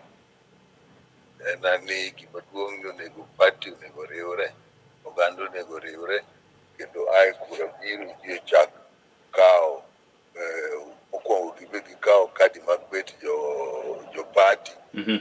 Party ok bed gi dhok lilo, nyaka ibed iseng'ado kadi mar bet party. Mar ariyo to ji okawo kura. Nikech gimidhi tim maduong' gi party en ni idhi go kura. Koro miyo nyaka wabed gi kuchwa. Seme ikri machal nade ne bura ma chieng' Jumapil? Yako dongo be ubiro? Wabiro, Seme biro. At least nyaka wabi ji 500 kama nyaka biye kata alo katin to 500. Mwang'e ni biro biro. Mago mwang'eyo mosechan mochano ni biro tang'e ni moko nyalo medre molo kanyo. Okay. Nyocha waneno kubedo kod romo kendo uwe pogruok utenge kata ng'ama lara ng'ong'a ni manyo ma uriwo wiu mondo mi uger chama nuchope paro ni e yo machalo nade mheshimiwa? Ne wabete buchwa kaka party to kendo moloyo kaka oganda. Mane wakoni ber mondo wabed gi bura ma Jumapil mondo wanyis go jopiny ni wan wawuotho kanyachiel. Kendo wakwayo jopiny ni kaka oganda wabed achiel. Wawe kengruok nikech achiel ne momiyo wasebet gi teko kata ndalo mane jakom nitie. Achiel ne mane tekowa. Erokamano mheshimiwa. Koro ogo duondi piny kaka jakom mar duol kendo igeno ote mane migombo ni odhi ne jowa te ma oganda joka Nyanam. Ka winjo ni apaya duto yaw, jomowuok wuotho gik Migori, jomowuok Homa Bay, jomowuok Siaya, winjo ni Radolo kuchomo Kisumu. En oganda machalo mire machalo nade mabiro bedo Kisumu chieng' Jumapil? Wawacho ni chieng' no yore duto te ochiko Kisumu. Kiayo pinywa mar Luo tetete kata ya Imbo, kata ya Gori, kata ya Siaya, mora mi ae. Chieng' no wachiko Kisumu te. Wakwayo ni jubi, mar ariyo wakwayo ni jubi e bura gi muolo, jobed gi muolo, kik kata bang' ka bura oserumo, kik ji chwanyre yo, ka ji dhi kik ji chwanyre yo. Ji larore, ji gore, mano ok dwar. chakre midwaro. Erokamanya daktari, be okada tiek thuolo ni eri kata twak kodi achiel kachiel mokami thuolo mondo mior ote magi mag kuyo kod leti. Ng'en ni piny Kenya pod okuyo bang' kane wawito nyithindo 16 e skund sekondar noero mano ma Utumishi Academy mabende yudore county noero mano ma Nakuru. Wachni kaka janyuol. Watimo mos ahinya ne Kenya duto nikech nyithindo gin mag piny te. Moloyo ne jo kaunti ma Nakuru to gi jogo mowito nyithindo, anyuola ma nyithindo go lale. Gimarach ni gigi osetimore ndalo mang'eny, pod gimedo timore, to kinono tiyudo mana ni yo achiel ni dhot ne olor ok nyal yaw. Magi duto osetimore kuonde ma skund owang' ma nyithindo othoe, noseng'adga ni dhot iketo ka iyawo gi oko ka duogi iye, to bende dhot ok lor ne nyithindo e iye kamoloro ne jamni. Wawinjo kod adiera nitie ni dhot nokawo sa mondo yaw dhot wuogi. Dirisni nokete grill mang'eny. Mago duto kinono gi jo education nosewacho ni mago pod onego tim. Duto pod dhi mna mbele. Miyo ji momi tije noti e yore mag rito kwe kata rito ngima ji onego kaw tije gigo matek. Mano madong' awachi. Koka penji ni ng'amoninde tije mheshimiwa, une jo od bura un muloso chik. Wachni be chando chunyi, be nitie giminyalo dhi bete od bura miket kata bil moro mondo mi okony nyithindwa? Ing'e ni ji ohero ni ka gimoro timore to mondo dhi los chik. Ka gimoro timore to ji los chik. Ing'e gima mondo okwong watim? Warit chike mantie. Okay. Ka warito chike mantie, gik mosewachi, kaka nosewachi ni dhot dormitory igero, kata classroom igero ka yawre gi oko. Koro kata ilos chik to ji ok lu ere tiende. Mokwongo ji onego ng'i chike mantie mondo ji olu. Mar ariyo, ji oti gi chunygi, komi tijni ti gi chunyi, tijno idwa ni mondo obed maber, ok iti nikech idwaro msara.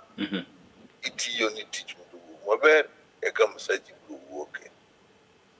Erokamano nyi daktari, wageno ni jok momi tich biro tiyo tijno e yo makare. Bok dawe moka penji ni to jo Kenya idwa noritre machalo nade ahinya to kotende kod tuo ni eri mar Ebola.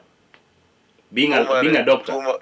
Tuo mar Ebola ng'e ni kuonde duto, yore duto midonjo go e Kenya, moloyo yo kindwa gi Uganda gi Tanzania, mago nyaka wang'i ahinya nikech yore go ji nyalo wuok koa DRC kuma wach no nitie. Kuonde machalo kaka Namanga, kuonde machalo kaka Busia, machalo kaka Malaba. Koro nyaka jowa man kuro, jo Port Health, miluongo jo Port Health, nyaka non ni ji madonjo ipimo nono ni gionge tuono, to miparo ni nigi tuono, nitie kaka onego dinne kendo ritgi kapod ing'eyo ka tuono nitie, nyalo wuok kata ok nyal wuok. Machendo manyo winjo ni jomoko paro ni onego jogi matuo onego ket Kenya ka. Wabiro juma michako tarik 2 wageno ni jatelo mar migawo mar thieth biro nyisowa e bunge ni tokino en adier, en gimichano kusen wacha. In a committee mar health, are you for it? Yeah. No, okunya poka winjo ga ni ng'ato kawo jogi matuo tere piny moro. Yes. Udwa duoko gi piny. Moloyo ng'ama osebet ni tuo wuothgo. Iwuotho kode to kuonde mikadhe kode gi lande tuo. Kama oyude ne ikete kaka iketo jowadgi tithiedhe kanyo. Koro wachno ok irwako. Ok anyal rwako kata matin. Erokamano. Wewe mondo mi dhi nyime kod safar, to ka weyi idhi e senator koso nuo seme? Joseme ochiko itgi winji. An pod an seme. Ok aparo wach mar wuok.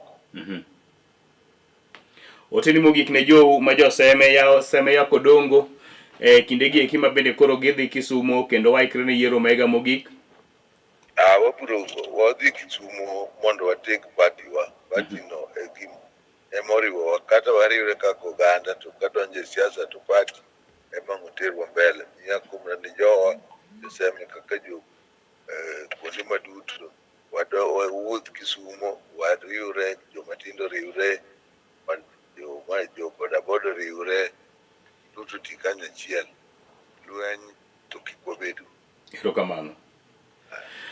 Erokamano nyako mag jong mano ne en twak machal kachiel e yor sime kod jotelo mopogore opogore. Ne wachako kanyo kod migosi Edward Onyango mabende ong'ere kod nying nero mano mar Bob Siyo mabende olap dhoge ndong ne kom mar kar chung'od bura nero mano ma Kisumu Central. Nyako mag jong bang'e wabedo kod twak machal kachiel kod jaod bura nero maseme Laktar James Wambura Nyikala mabende kakunjo nero wacho ni ene apaya owuok e bure ka bwana bure ka meje Nairobi ochomo Kisumu ka endi gi ng'ong'o mar chopo odhi ochok yawe ma joseme mondo mi gibi gi radero monoero mano ma ibiro bago chieng' tarik 31 dwe no ero mano mar beach nieri giko mano mar odira nieri nyakona mwajwang.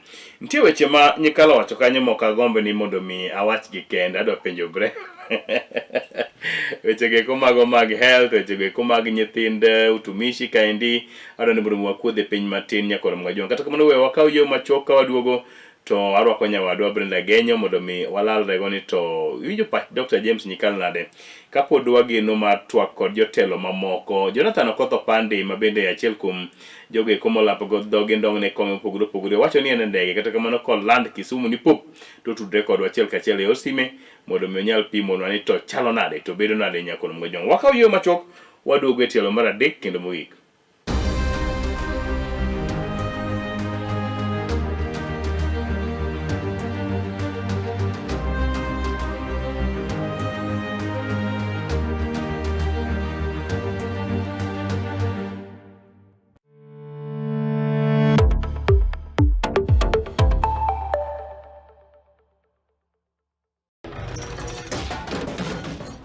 Bedo kod odiochieng' marabora e sikunde ka iduogo pacho, yud thuolo mar kweyo pachi kendo bedo gi mor e chenro mar Bang School.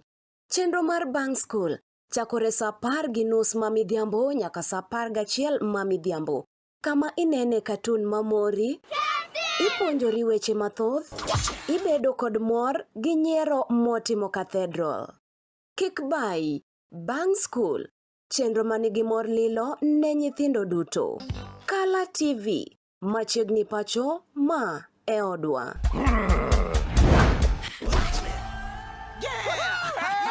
I've fallen and I can't get up.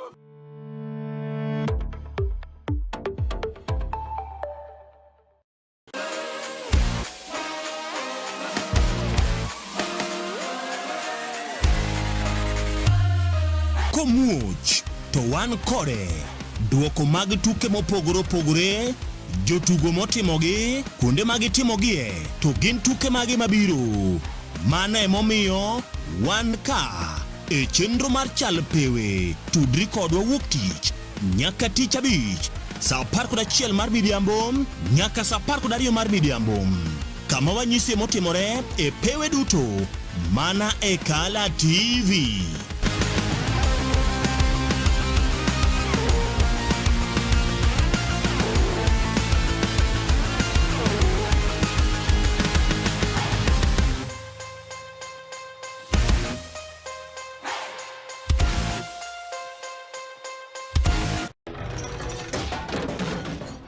Bedo kod odiochieng' marabora e sikunde ka iduogo pacho, yud thuolo mar kweyo pachi kendo bedo gi mor e chenro mar Bang School.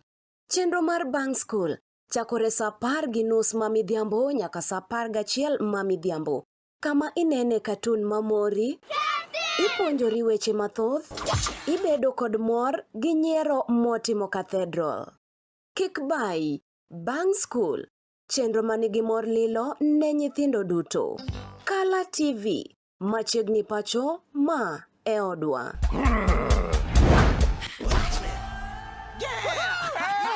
I've fallen and I can't get up.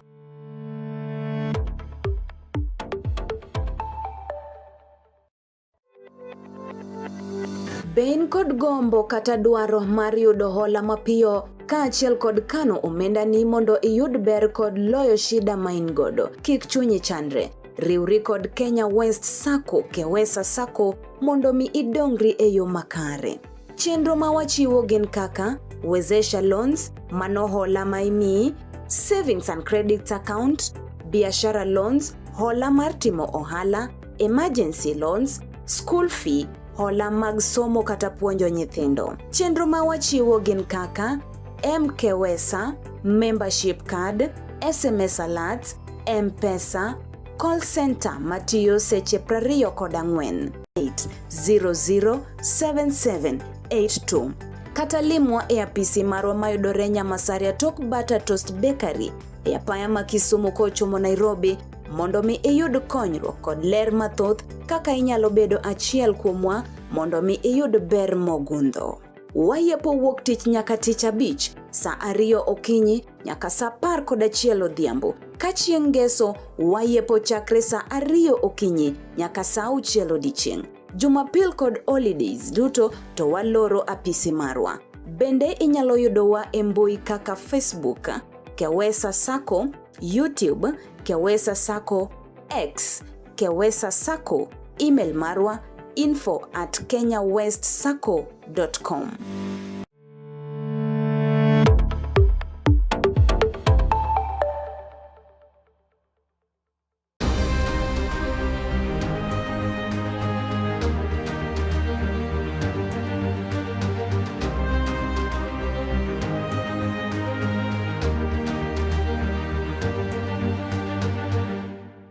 Machiegni kendo nyakoro Mgajwang' bang' bedo kod twak kod jaod bura ma Seme Dr. James Wambura Nyikal, kendo wabedo kod twak kod migosi Edward Onyango mabedo ng'ere kod nying ma Bob CEO achiel kachiel e Kala TV nyakoro Mgajwang'. Brand winjo gima jotelo wacho.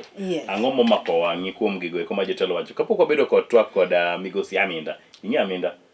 En achiel kuom josiasa kendo opinion shapers e manieri maduong' ma Kisumu wadhi bedo kod twak achiel kachiel bang' mamacho kapok warwako Aminda e studio. Aminda, good morning. You are the one coming next.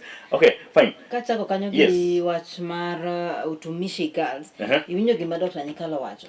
Chike wacho ni ok inyal keto school kar nindo mar jopuonjre bedo ma en ilore. Ilore mokwongo ilore.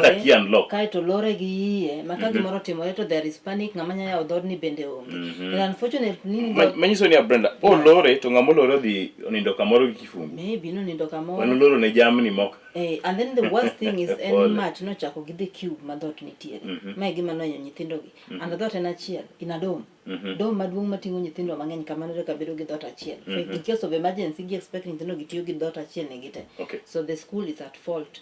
Again the grills kineno building no grills kende moketi alafu ni again en gorofa. Mara ka nyithindo nyalo chikore lwaro ne onge. Makata go chiket kendo koro inyira nya kendo. Exactly, like the nyathi manena recha, ngini no turo tiendene. O chikre through the window, o turo tiendene, o turo lwete. So I think ni chike go ningo already skunde duto tema kaber to migawo mar somo wuotha ka ng'iyo kaka nyithindo ninde school. Nyikalo wacho ni onge kik ywag ne jod bura ne dhi oket chike manyien. Chike mantie sani ema okwongo tigo. Exactly. Yes. Then winjo ko gima wacho weche mag health. Ok en gima kare ni piny Amerika dwa biro pacho ka irini wane midwa miwa Ebola. No way. Jikalo wacho ni jatuo kuothgo ok londgo piny. Then again tuo malandore. Ok iwuoth gi communicable disease. Ok iwuoth go from one point to another. Tang'o ma de wachi kuom gima Bob CEO wacho kata Edward Onyango kane orwako oganda e Kisumu. Ya winjo kanyo ko wacho ni oganda wuog oko kar rom gi kaeto weche go iko mag kwe. Kwete ma mondo mi obed mamalo. Bende winjo koro wacho gimoro kanyo ni jogo moko dwa nyayo kwe. To koro nego kawne go namo magere moro chik. Correct. Very true. Nitie nyaka joma sani gin bura ne magirito gidwa dhi maji simbe, bura ne magirito gidwa dhi monjo oganda. Wawacho ni wabeduru joka ng'ato, wabeduru oganda achiel, kik idhi e bura no kidwa ni indong'e. Jite uchumi rach negi. Uchumi pek ne jite Brenda. Jite go mana fuel ma sani naneno ka siling 1,100 4.49 liters. To chon ne lita ne siling 1,100 siling 5 liters. Yes. Sani siling 1,100 mar fuel en mana 4.49 or 48 liters. So mano mar fuel. Bech gik moko medore ne jite ngima tek ne jite to jomoko dak ni gidwa chiemo mayot. Gino gidwa manyo. To kawuoth ochomo Kirembe kwe, idwa ni giwuoth nade? Gikel kwe makende. Mano number 1, jotendwa mondo mi okwa kwe makende mondo mi obedi to king'e ni okin maybe you don't support Duond Buche sana or you don't support group You don't go. Don't just go. Bed mose odi nyaneno nyatimo tijeni mamoko. Kokiero buru, kokiero wanga, Yes. to kiero ng'awa kendo. Jodito mag josiasa go eko. To weri gaweya. Kik idhi e buch jomoko, ichak kelo koko, ichak kelo njore. Emang ne tim nie marach. Exactly. Ubere beda ng'at mohero kwe mare. Chieng' muluongo buchu wabe ka ok ija ODM to kidwa dhi e buch jomoko bi timre nade? Iwe aweya nyakoro mga juan. Yes. Aparo ni waweya gi kanyo Brenda, not unless in gi wach moro mogik. Aonge wacha makare. Mondo mi warwak jaduong' Aminda mondo mi opimnwa ni to gisetimo chenro machalo nade. Mondo mi girwak welo chieng' tarik 31 mano chieng' Jumapil. Nyakoro mogi wakaw yo machok waduogo to biro tielo nero mar adek. Kendo mogik waratwak kod ojende pacho ka India inet mago ma Kisumo mabendo osedak Kisumo ka osego siasa Kisumo ka gisetimo gik mabeyo gima richo Kisumo mabeyo lilo mabeyo Kisumo ka ine nyaka roga jo Aminda wang' ne konwa kaka osebedo kochiedho Kisumo. En osiep Professor Tom Odhiambo Jienda mosiepna wakili senior intellectual Tom Odhiambo Jienda mosiep kijana moro miluongo ni Bliss giwacho ni nyoro ne gipogo pad somewhere iseyudo mari Senator nye pogo paro no nyithindo manyiri oriti koni kod kocha kendo ageno ni gibro dhi nyime kod maber. Awinjo ni en the next Tom Ojienda piny kuodhe kama pinye makuodho kama an ok awacho to ino kikuodhe an pok akuodhe pinye makuodhe onega wuoni gi senator amba chiko ita ground timo onega wuoni gi senator donge gwenyiri matin Igwedhe Wuoga Aminda nyalo konyi odi mos senator gi lweti en wuoyi modongo wuoyi ma very tall tall dark and handsome. Wakaw yo machok nyakoro mga jo kwa duogo to abire tielo neri mogik matwak lunga ni Justice Adea Wuod Seme kachil kora kan Brenda Genyo anyasuba nyana.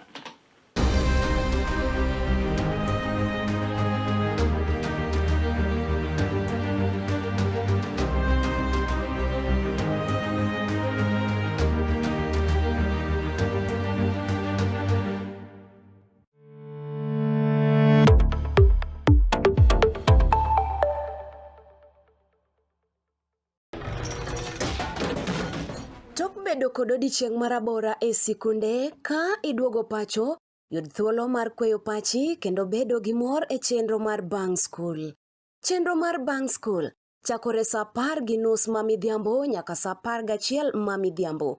Kama inene katun mamori, ipuonjori weche mathoth, ibedo kod mor gi nyiero motimo Cathedral. Kik bai, Bang School. Chenro manigi mor lilo ne nyithindo duto. Kala TV, machiegni pacho ma e odwa.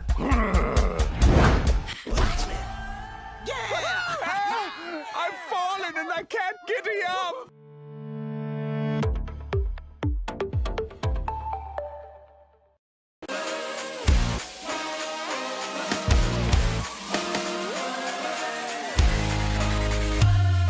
Komuoch to wan kode duoko mag tuke mopogore opogore jotugo motimogi kuonde mag timogie to gin tuke mage mabiro mano emomiyo wan ka e chenro mar chal pewe tudri kodwa wuok tich nyaka tich abich sa 11 mar midhiambo nyaka sa 12 mar midhiambo kama wanyisi motimore e pewe duto mana e Kala TV.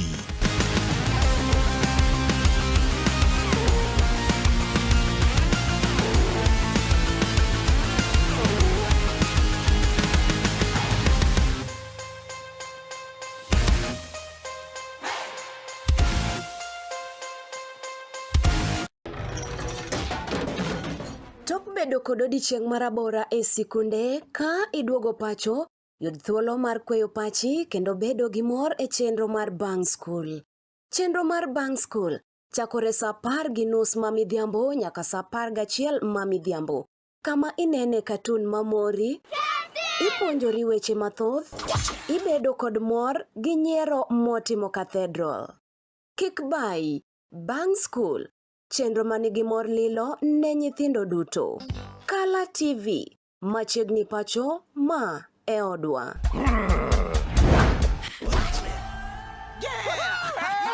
I've fallen and I can't get up.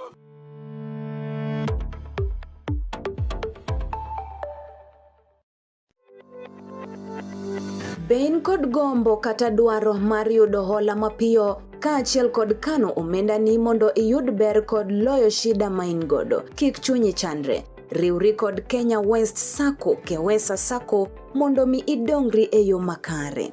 Chenro ma wachiwo gin kaka Wezesha Loans, mano hola ma imiyi, Savings and Credits Account, Biashara Loans, hola mar timo ohala, Emergency Loans, School Fee, hola mag somo kata puonjo nyithindo. Chenro ma wachiwo gin kaka Mkewesa, Membership Card, SMS Alerts, M-Pesa, Call Center matiyo seche 24.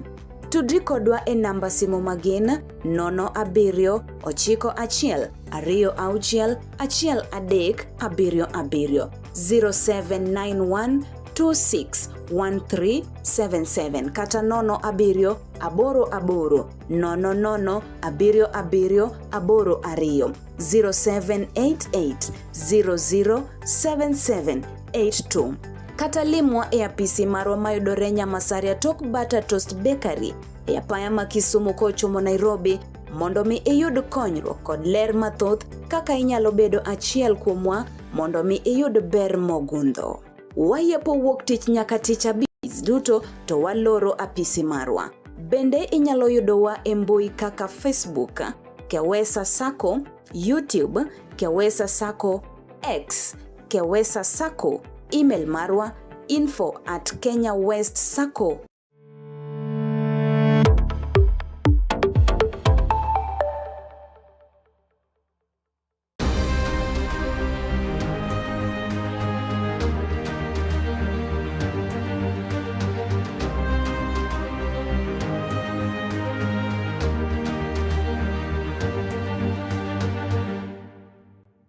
Kendo nyakoro mgajuan kamoro mara ma intiere en seche skalo bura kanya nyaka nwach bed kod twak mana kaka iseparo. Telo mokwongo nobedo kod twak kod migosi Edward Onyango, Bob CEO Jalal Kom mano mar Mjumbe Kisumu Central. Uwinjo kosigolo kwayo ni oganda duto wuog oko chieng' tarik 31 mar Jumapil neri mondo mi wariwre kaka oganda jokanyanam e bwo duond buch Sesenoero mar ODM. Bang'e wabedo kod twak kod jaod bura maseme Dr. James Wambura Nyikal mabinde osego mana dhok achiel noero kendo winjo ka giywago wechego eko mag tho mag nyithindo opogore opogore mabende osebedo katho e skunde. Nyikal wacho ni kaber to wati maber kod chike mantie. Jomomi tije mondo mi oti otim tijego eko e yo makare. Winjo kokwedo nyaka paro moro mabende nitie ni piny Amerka chano kelo oganda gi e pacho kaendi mabende midhusi mar tuono ero mar Ebola osebedo ka chando nyakoro mgajo. Anti kod ojana kaendi mabende ang'amiye thuolo mondo mi ofulrenwa omiwa nonro mare matut. Gimang'e kode ni en osiep Professor Tom Ojienda, Senator Kisumu County. Amindo yawre ka thuolo ni mos jokanyanam. Jokanyanam amoso kumoro amora ma untiere no yawre uru.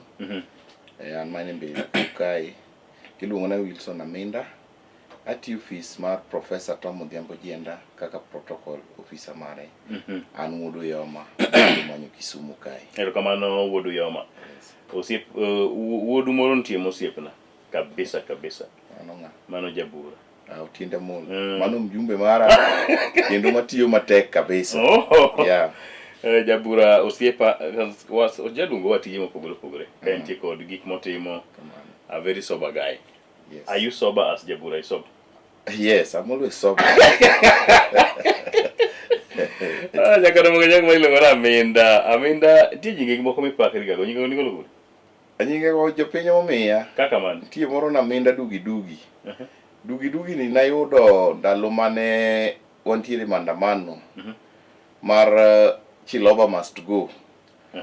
To nwatemo express ourselves in different way ma ndalogo ana express myself by gonyo law malo mond koro law mane gonyo lawa mamalo nagonyo mamalo tagonyo long tadongo Nyasa. Okay.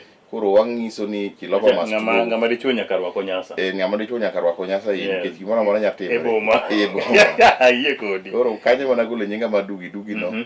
Bang'e ng'at machielo nochako biro mokawe kuom miluongo no Oda kae kano dhi olonyre ma jo Kisumu Central oyiere.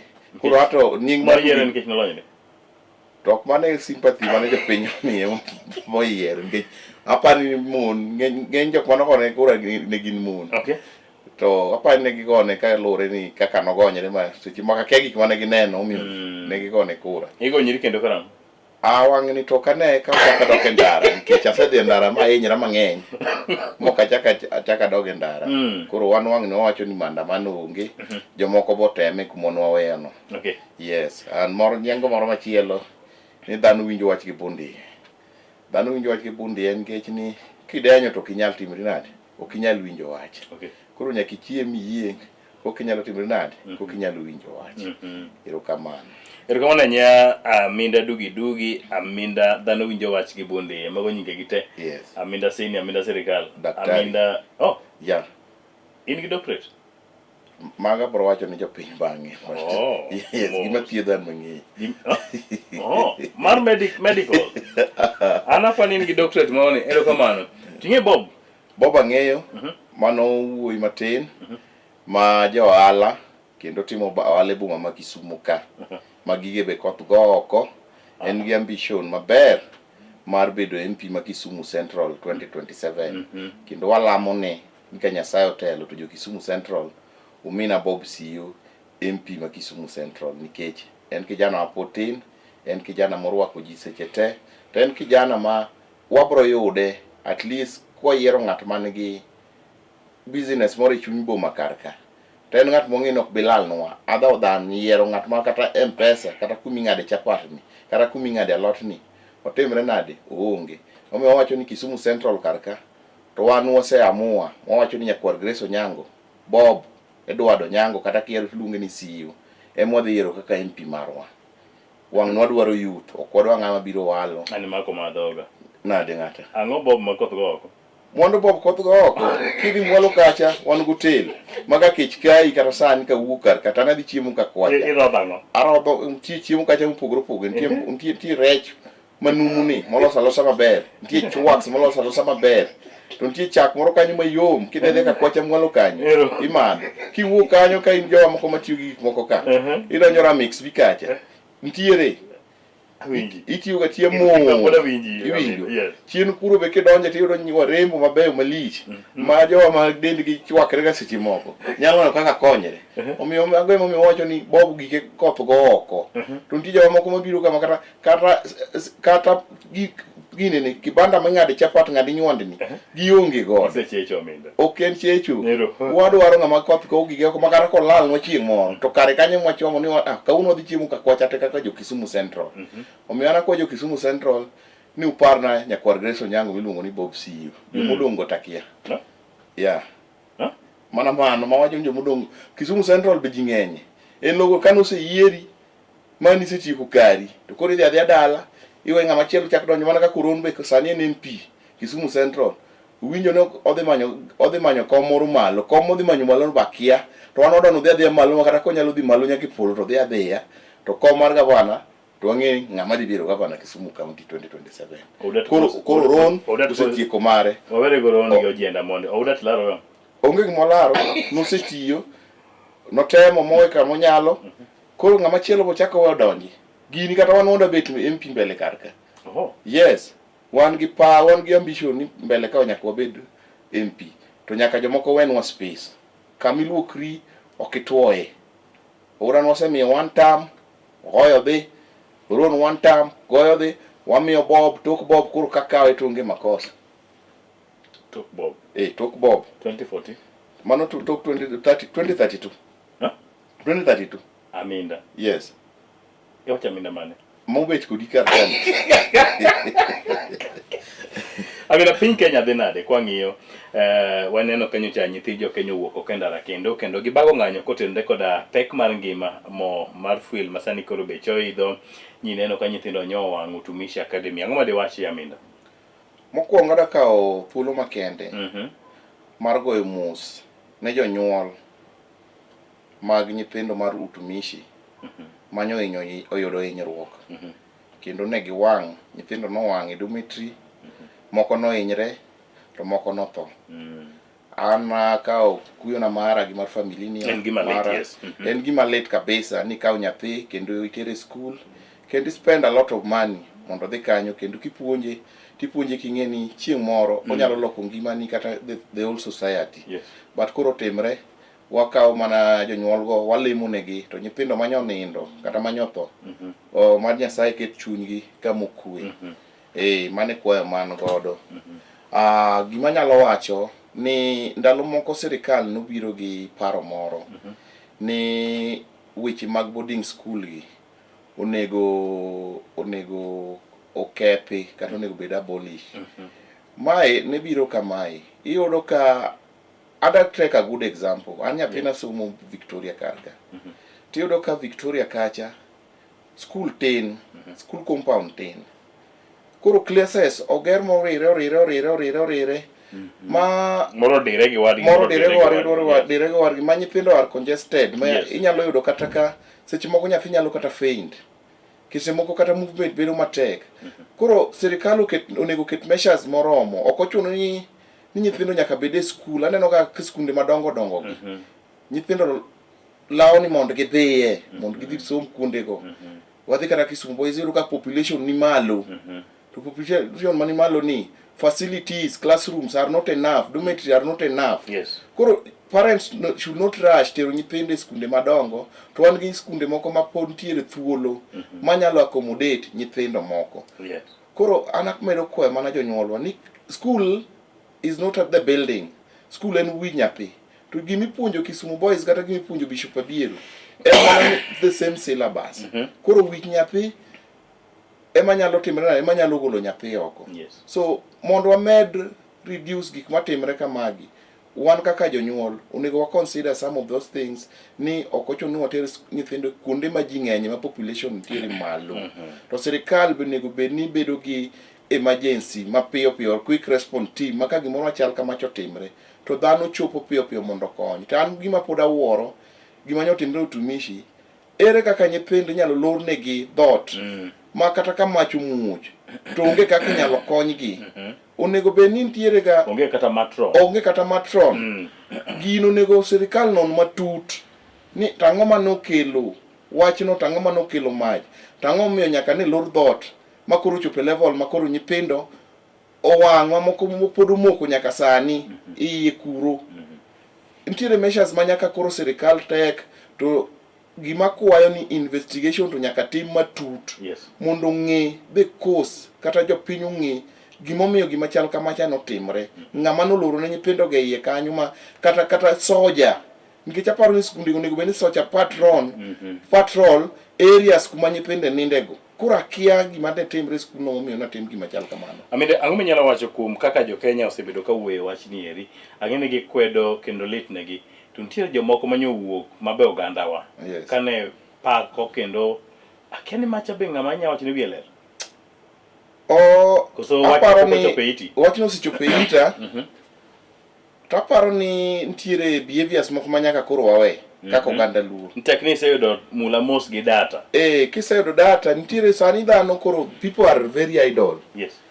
Kalure gi manye otimre nyo utumishi. Ka in dhano adier manochwe gi Nyasaye. Correct. Ka in dhano adier ma janyuol man gi utu, man gi lit e chunye, to gimane the so called adek tatu owacho kata ondiko e mbui was wrong, and onego bed ni apologize. Ukwede. Wan wakwedo gino kang'wa malo, to kapar ka MC adek tatu no en kata jaluo. Nikech jaluo ne en ng'at man goruma. Yes. Ino kata moluor the late Raila Amolo Odinga, may his soul rest in peace. Kano neno ka ji kose yiero to neno ka lweny nitiere Kenya, to nodok chien, noketo self interest mare chien, to wacho ni magi be mano gandawa, ok onego bed ni wagore kodgi, ok onego bed ni waonge. Raila noluoro remo. Omiyo ng'at ma mangima musomo, awinjo ni MC adek tatu nosomo dhi nyaka university. O discourage jomoko kata dhi university nikech gik manowuok e dhoge, gik manondiko ni litne ni ni litne ni more ni okuche mang'eny emothoe e masirano to joluo matin. Mano gima rach ma an akwedo okang' mamalo kendo ng'atno kapo ni omake to onego tiye dende kabisa. Onego tiye dende, onego chwade. Taparo ni gima miwuok kamacha at his age en ng'at maonge responsibility. Adek tatu pok okendo kata. En ng'ama pod pidhre, wuotho gi gike dende, gimoro amora, stove, kila kitu wuotho gi dende. Koro kineno ka ng'ato wuoyo to ikuongo iparo, ikuongo ing'iyo ting'iyo ni ng'ani background ne chal nade. Kata ka un content creators, udwa ni udhi viral, udwa ni ung'ew, udwa ni uyud viewers mang'eny, but gi following, but ok onego bed ni moko kete walo. Aila moro be manyocha bokre ni Homa Bay moro manyocha bokre ni wacho ni President Ruto onego bed ni nego, onego bed ni tho, ma kata ka ng'ato nyalo miye mbom to dhi omuoch go Ruto. Mago terms moko onego bed ni watiyogo kaka oganda Luo. Wan Ruto onge gima osekosonwa kaka oganda Luo. Lweny magore no bok en lwenywa. Wan wasego lweny ma koro waol. Koro jomodongo boteme kuma weno. Koro gimoro amora ma ng'ato nyalo wacho ni mondo mor ji. An a good example, Justin. Yes. An awuok kae madhi ndalo mane Ruto campaign kapod en deputy president. Nobiro kondele kae madhi magolo tulo kanyo mabag geche Ruto gi kidi ma geche otore. Mano wuok Siala. And I was the only person who was arrested kum jogo te an manomaka nikech negi claim ni mana lead the mob leader, yeah, there was the team leader. Ayalo gi Ruto ka en deputy president, ma chako yalo kode ka kuro yiere kaka president. Nadong kenda ng'ata di. E bao kenda ng'ata di. Jok mane go kotoka ka mane wacho weche mang'eny ka ne onge. Koro omiyo jo onego learn from those things. Ni gima wuok e dhogi kata gima indiko onego kuongi nono komondi. To konego bed ni wawuoyo to please another community. Mabung'e maber ni another community no ok mor kodwa. Some of them even celebrated ka Raila nothoka. Wan waywak ka Raila no lose AU seat. They were celebrating. Koro wan to kwada kopo gi. Gik magitimo no maricho ko kwadwa kopo gi. Nyasaye ma bro timre nade ema bro kumo gi. To waneno ka Nyasaye usitaku tich. Yesu tiyo to walinga lenga. Jok masani ywak madhi e ndara gin mana joka. Wan sani ndara mwadhi otimre nade onge. Omiyo gik manyo timre go, gik mana MC Adek tatu timo. We should apologize to the public, to the parents, to kod nyithindo matindo. Mano yudo hinyruok kaachiel gi nyithindo te mantiere Kenya. No wacho ni jonjore mano kawo account ne otiyogo. Mago gik maonge. Mago miriambo. Nowadays people take advantage of jonjore. They gin themselves gin jonjore. Adek tatu choken mana janjore. Koro onego bed ng'ama discipline unless ok en jaluo. Okay, another question manya penji mheshimiwa en ni ojende sane yudre thuolo ma samoro tiyo kodgi marach. Maybe gikawo advantage of their following and accounts. Ma keto wakanye kaka ojende onego bed ni bedo ng'ama riek machalo nade. Gimoro kidwa ndike kata idwa ndike e mbui to idwa kapok odhi. Ang'o monego ing'i Aminda mondo mi ing'e need safe? Gimoro kapok itimo kata kapok iwacho kata kapok indiko kata kapok owuok e dhogi. Onego ikuong ipar matut kabisa. To mondo mar ariyo onego ing'e the advantages and the disadvantages and the consequences of gimitimo no. Ni to gimni ka ng'a kete mbui modonje it japiny kata the public domain ji dhi wacho ang'o. Ng'ato samoro bukre otomo Odhiambo Ayany, senator. Samoro gima ok ing'e kore malong'o. Repercussion nyalo bedo mage. In samoro wacho ni isebedo kod experience gini mokalo chien. Repercussion nyalo bedo niya, ng'at miyanyo ni kiaye. Gimotimo be kia. To moso jotelo gi. Samoro gima mi indiko no bok ing'e malong'o. Ok ing'e malong'o. Ok inono tiende. Yes. Onego bed ni indiko gimoro ma kata koluongi kata komaki ka DCI to you can defend yourself with enough evidence. To kindika ndika ni people are writing to please the public. Iwinjo. And they are jo mamiyo gimo matin. Gi jogo mamiyo gimoro matin kata jok moluongo ni followers. Nikech seche moko ndiko gimoro kuom jatelo. To jatelo ni chuny jotelo pogre. Yes. Mar ariyo jotelo gi gimbe gin mana ji. En mana ni koro osemiye title ni jatelo, but ndalo moko ne en ka wan kama. Ma iye ne wang'o nyalo kata goyi. Koro seche moko en ok onyal goyi. To jotelo ng'e ni seche moko nitie jok moko ma gipidho on a daily basis ma ng'ato ka ng'ato yudo gimoro kuomi. Seche miyanye no en owuon ok onyal timo ni gimoro, to ng'at mopidho momiyoga gimoro cha ema nyalo timore nade, ema nyalo timo ni gimoro marach. To jatelo be nyalo amua to koro kawo pesa ne to tiyogo kuomi. Minyalo bedo gi songa ma nyaka chieng' kata wuotho kinyal wuotho, seche moko onya kawi to teri itop kodiega kucha. To sechego family ni ema koro bedo gi problem. Okin ojende wuoth nade Minda, wanya wuotho kwa dimbre nade ngima ma pile social media nikech aneno ka sani koro piny obedo digital to ji koro tiyo kode marach. An gima nyakwayo ojende ni piny to medo lony kuma wantiere chien kucha opogore kuma wantie sani. To onego wa carry out ourselves in a good way so that kikwa wayudre e shida mopogore opogore ma seche moko jowa yudre. Sani yudo ni chike gol mager kabisa kendo fines madongo dongo mag iluongo ni cyber crime or bullying. To dalawa kapo ni ing'e ni ionge osiepe manyalo raise ni 1 million manyalo bail you out kata manyalo bail within 2 hours or 3 hours to weuru donje gigo tapenja Minda kiongo osiepe machal kamano anto moko bail to kibeda kama oriere ema wacho kochuna nyaka itim kamano ong'e surrounding mar jok moluori ni nyagocho ne justice moro miyadi ng'ane miyadi tikonyi to kionge ji ailago tionge title deed to dala ube chalo gi dala kena ng'owa weri gi gigo kuchuni nyaka indiki kaw mama lero gi mapiny. Yes. Kawala nya Minda Amina to Kisumu County ochiew nade gokinyi ma kawuono. Awinjo ni jodimbo duogo gigo wiji koni kod kocha. Kisumu County ochiew maber.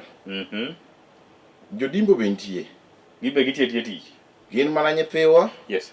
Ma wan mwanyuolo wadak kodgi society ka. To koro lure gi kaka ng'ato was brought up. Correct. Environment ma ng'ato dake. I think I like what you said. Gichibo yodonia. Yes. An konyuola sembwa kombewa kacha. To samoro nyuola dala majilemi. Or discipline moro nitie mani bedo brought go up. Yes. Nyathi moto nyuola e pap. Yeah. Odaka awe ai. Ingeni difference bro bedo. Gech sani koro wana sebede town ka from 2013. Kawan mana koni mwadhache wasomo wang'ere kod ji. To kapar ni nitie odiochieng' mibo winjo na ting'o chuma. Adhi adino ne kata osiepa ne ti go wiye. Ji bedo brought ga up nade Amina. Momi yudo ka nyathi matin manying'e ang'eya mabe nye somo manobuolo ka kata school moro ka koro lokre ja ng'ama jendeke. Gima nang'isi Justus en ni an awuon kuma wuoke. Yes. Adongo nyathi kich. To kana iseyudo nyathi kich tanadongo e lwet dawa. To ndalo no gimoro ne nitiere ni discipline.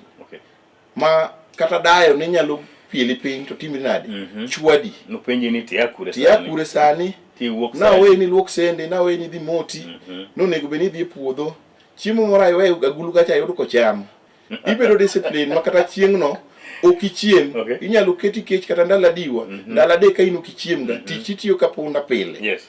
Koro ng'eni ka nisetimo mago to kusebedo discipline kamano tiparo ni nasetimo gimarach gino kachaka no kendo. Correct. Iwinjo. To bang'e kanyo kana wuok kura biro Kisumu ka 25 achaka doge lwedo ng'ama ber kendo ma en waywa miluongo ni Priska Uma Misachi former MCA Kaloleni Sharimo Ward. Kina chaka adonge lwete to od Priska dak e nyithind kima dhi 20 gi wiye. Okay. Nen mama machunye ler morwako ji. Actually en up to date. Yes. En pod chunye ler nyaka kawuono. To nwabedo ni puonjowa. Kendo discipline was very paramount e utego. Emomiyo seche moko iyudo ka wan ndalo chien kucha weche mag crime gi ne onge, weche mag dimbo, snatching phones, weche mag mang'eny masani timre gi ne onge. Nikech jonyuolwa ne wacho dhok achiel. Yani kata skul kane dheye to nichwadi gi po ma kaki kucha. Ok idhi wach dala. Ok idhi wach dala. Ok idhi donji. Bok ing'ur ne japuonj. Ok ichung' ki japuonj. Iwinjo.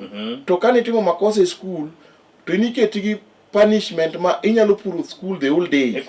Ikunyo siki the whole day. Kata nya ibiye cha. Ikunyo the whole day. Mago gik matindo ok timre. Tinde winjo chon nyithindo ne gin mag the society. Makata in kiromo gi nyathina oko kachako timo makosa, tinyalo chwade, kata inyalo sieme. Tigocho na mena nyathina yudo ka. To matinde, kimulo nyathi ng'ato, to wuon nyathi mosebiro nigi nyathine. My right. Go nyathina kaka ng'a. Japuonj go chwado nyathi, to wuon nyathi osechopo e skul. Nyuol mari tim nade? Nyuol mari chwade. Iyudo niya, wambe wanyuol oko kama ng'eny. Kisenyuol, tiwe nyathi, ringo nyathi, iweye gi min gi. Koro dongo ka buya. Min gi be onge nyalo. Koro nyathi dongo ka buya. Nyathi dongo ka onge gimiluongo ni parental guidance. Iwinjo. Koro omiyo neno odonje gik moko. Oneno ni manyata kai ji chiwo gokinyi. Ngima yot. Ngima yot ji chiwo gokinyi, to aneno ka jomoko dhi e kona moro kacha gichamo busa. Moko dhi e kona ywayo iro. Koro nyathi chako adapt gigo environment island. Koro kiny odwa nembo dhi e gicha to onge pesa. Bo temane. Embo temare gima joka timo cha. To onge pesa. Gicha nyaka timre nadi? Ibed gi pesa. Silingi moro. Koro chako bedo gi gombo. Koro kawuono kwalo 30 e ot ka. Ok ochwade. Kiny koro dhi mar jirani. Kwalo gweno. Odhi ouso. Onge gimo timo. Okone kata pas kanie but TV. Gimoro electronics it koro gine. Odhi e simu. Koro gino chako medre. Koro lak, chalo budho lak. Koro dhi oko. Koro kodhi oko kacha ma koro gi up ni koro gin koro wakaw gi thon gi teko. Amida nyo neno ka nyathi moro no neg manyata uka. Yes, en nyathi mang'eyo. To ji wacho ni ok timo marach. Ta winjo ni opakre ni gunman kaka ne jopiny jogweng'go ng'e. To awinjo ka ji pako ji wacho ni ok tim marach kabisa. I know mob justice ok en nie chik katiba marwa. Ok oyiene mob mondo mi oneg ng'ato. To what do you think? Naneno nyathino kendo ang'eye kendo gino no trend kabisa. Yes. Senega ji to pok aneno ka dhano trend kaka moro ojana no. Yes. Gima nya wacho awinjo ka jomoko. And then immediately moro bing'e ni chako negi mosiepne. Yes. Gima nya wacho ni nyithindo go onego manya forum moro mibet kodgi piny. Correct. Tiwuoyo kodgi. Mentorship. Mentorship moro onego bed ni timo negi. Nikech seche moko kata gik ma gitimo gi ok gitim negi hero. Situation ma sani wantiere ema nyalo keto nyathi mondo tim gigo.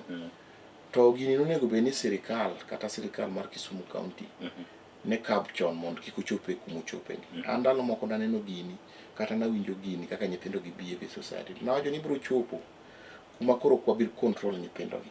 To biro chopo kuma koro nyithindo gi biro irwa kendi giwegi gibiro mayo wakata wan literally gitwon sani ko kimiyo gito osewuothi ni pala. So wamanya avenue moro mwanyalo konyo nyithindo gi society nikech mob justice boko yieni but gimiyo koro ji donjo gan mondo koro tim gimiluongo ni mob justice. Iyudo ni nyathini kimake mitere ka police after 2 days ochako weye uduge gwengar ka otemo nade odhi mbele gi kuo. Wan gi moro mane wadak godo kendo wadak e od Priska kanyo kendo wuon gi ne nyathi kich mane wadak e od Priska mano tho mana 2013 kano lando uru weche mag maandamano. To koro wuode ni wadak godo ka Priska kanyo to noyudo chopo kuma koro otamo wan kich winjo no kwelo kono timo kama chieng' moro mobo biro kanyo dwe nigi.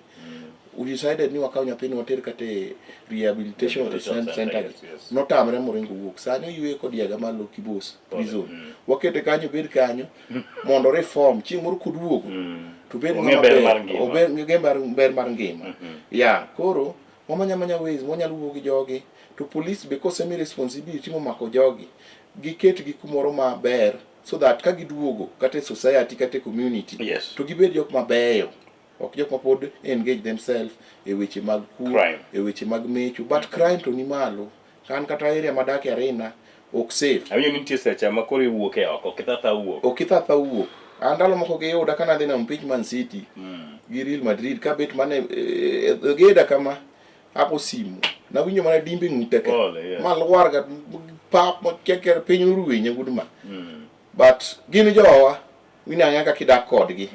Yeah. Romola Aminda tarik 31 Jumapil wuotho chomo Kirembe. To wuodhni udonje machalo nade Aminda? Tarik 31 ma en Jumapil. Yes. Wadhi Kirembe. Kirembe wadhi kaka onagi, kaka piny luo. Mondo wang'is pinje moko. Yes. Ni kata kana baba wewa. Ni kata kane baba otho. To jaluo pod en gimoro achiel. Kata kane baba otho, to nowewa e chama miluongo ni ODM. Okay. Nochako wewa gi kir marwa mar oganda luo miluongo ni Jaduong' Odungi Randa. To nochako wewa e sirikal mar broad base ma en mano sign agreement gi Dr. William Samoei Ruto. Okay. Koro wadhi ng'iso ogandini mamoko. Jasa sada ng'isi gimoro. Okay. Raila kanotho chalo yien ma kotong' to kogore piny to winy ringo malal. Moro temo manyo kumunya yue. Kumunya yue nikech koro yien ni onge. Seche moko nogede wi yien ni en gi nyithindo kanyo, itong'o yien luar gigo te ma koro gi. Koro winyo ka winyo kere dhi kuma gidhiye. Okay. Koro sani kaka ne baba wewa wasebedo gi tungni mang'eny. Wasebedo gi jok mawacho dhok mopogore opogore. To wadwa ni wawach dhok achiel nikech unity marwa ni emosebedo ka konyo oganda luo. Correct. Iyudo ka kabila moko they are not united. To wan gima oriwowa kaka oganda luo. En kir marwa Odungi Randa to kod ODM mar Raila Odinga ni to kod Raila himself. Yes. Mane kap ndalo pod ngima.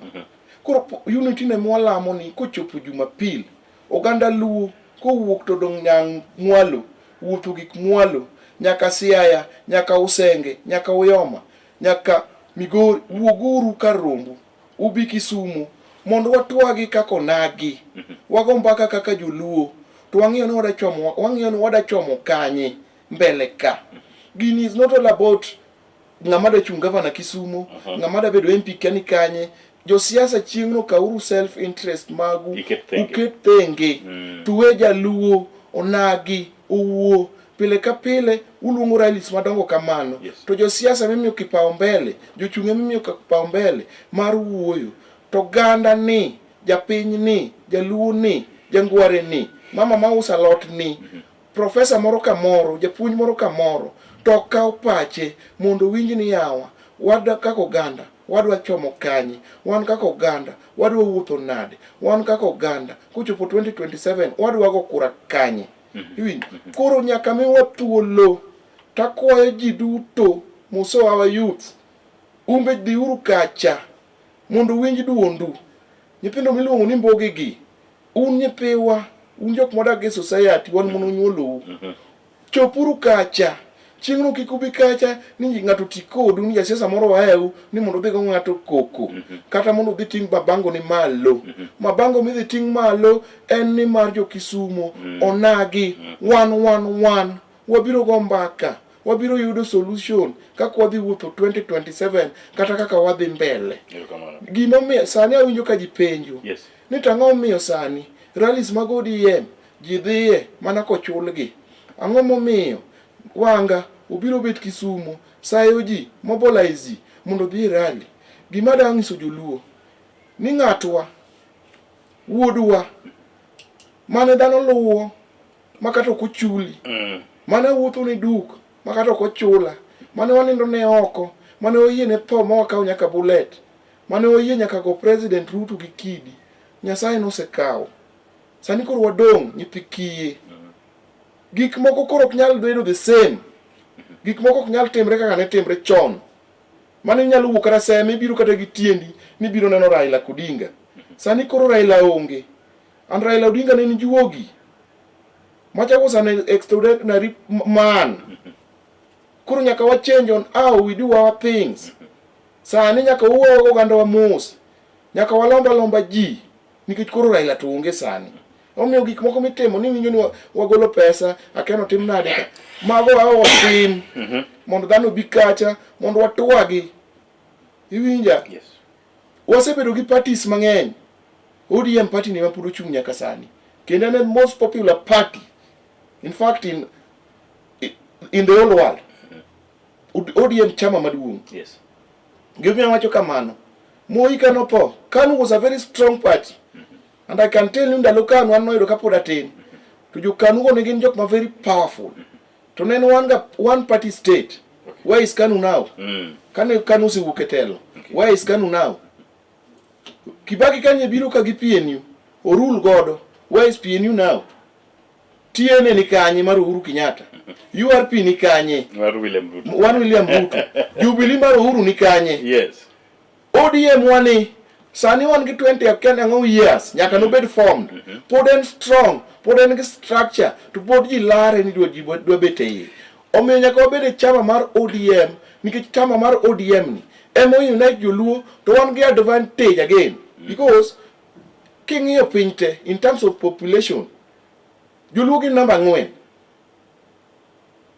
but wan gi advantage momiyo seche moko sirikande gi watiye te nikech the unity ma joluo ni godo koriwa gi chama mar ODM. Koro gime wacho maduong' ni wariwre chieng' Jumapil warad Kirembe.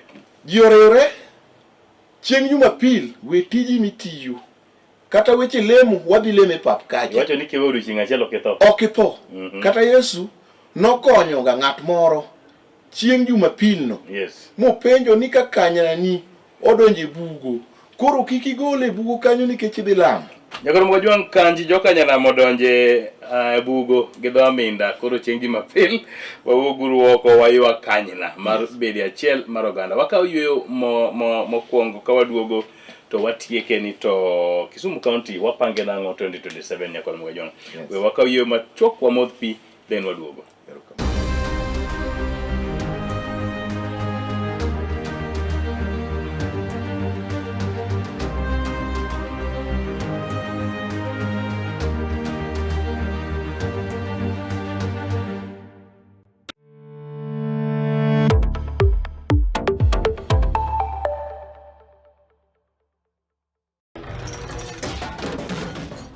Bedo kod odiochieng' marabora e sikunde ka iduogo pacho, yud thuolo mar kweyo pachi kendo bedo gi mor e chenro mar Bang School. Chenro mar Bang School chakore sa 10:30 mamidhiambo nyaka sa 11 mamidhiambo. Kama inene katun mamori, ipuonjori weche mathoth, ibedo kod mor gi nyiero motimo Cathedral. Kik bai, Bang School, chenro manigi mor lilo ne nyithindo duto. Kala TV, machiegni pacho ma e odwa.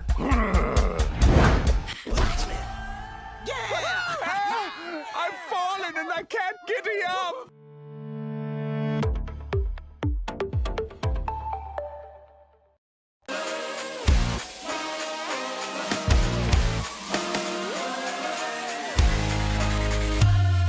Komuch to wan kode duoko mag tuke mopogore opogore, jotugo motimogi, kuonde mag timogie, to gin tuke mage mabiro. Mano emomiyo wan ka e chenro mar chal pewe, tudri kodwa wuok tich nyaka tich abich sa 11 mar midhiambo nyaka sa 12 mar midhiambo. Kama wanyisi motimore e pewe duto mana e Kala TV.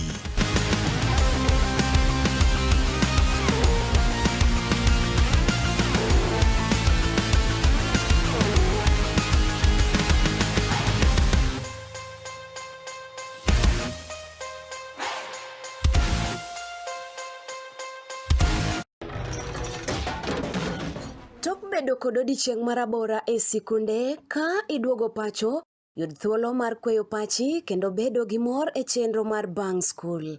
Chenro mar Bang School chakore sa 10:30 mamidhiambo nyaka sa 11 mamidhiambo.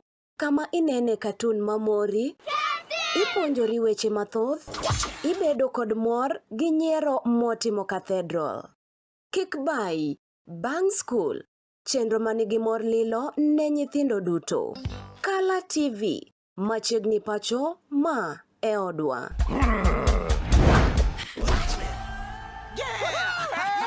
I've fallen and I can't get up.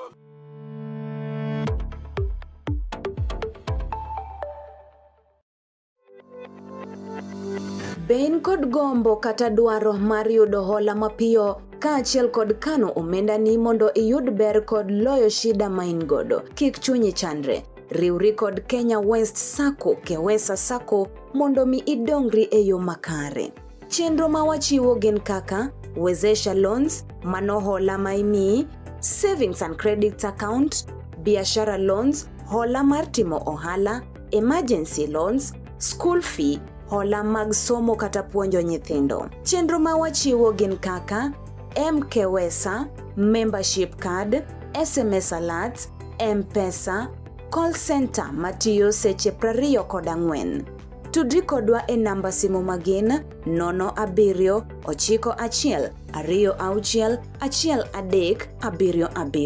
0791261377 kata 0788007782 0788007782 kata limwa e apisi marwa mayudore Nyamasaria tok Bata Toast Bakery e apaya ma Kisumu kochomo Nairobi mondo mi iyud konyruok kod ler mathoth kaka inyalo bedo achiel kuomwa mondo mi iyud ber mogundho. Wayepo wuok tich nyaka tich abich, saa 2 okinyi nyaka saa 11 odhiambo. Ka chieng' ngeso wayepo chakre saa 2 okinyi nyaka saa 6 odiechieng'. Jumapil kod holidays duto to waloro apisi marwa. Bende inyalo yudowa e mbui kaka Facebook, Kewesa Sacco, YouTube, Kewesa Sacco, X, Kewesa Sacco, email marwa info@kenyawestsacco.com.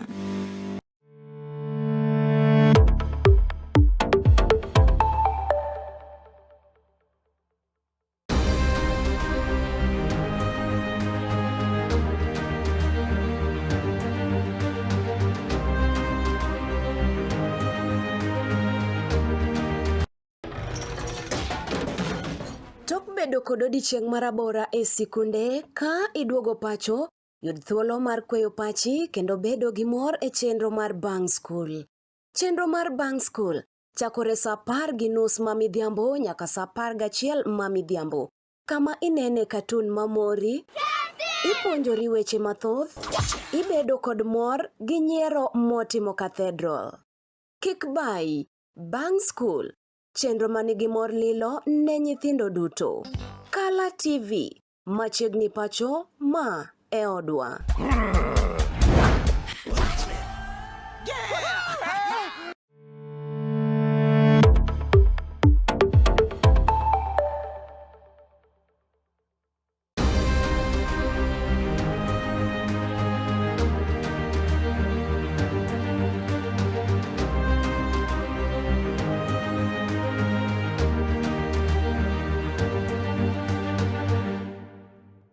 Koro Mgaji wang'e tilniri mogik wantie ka kod Laktar Aminda Wilson.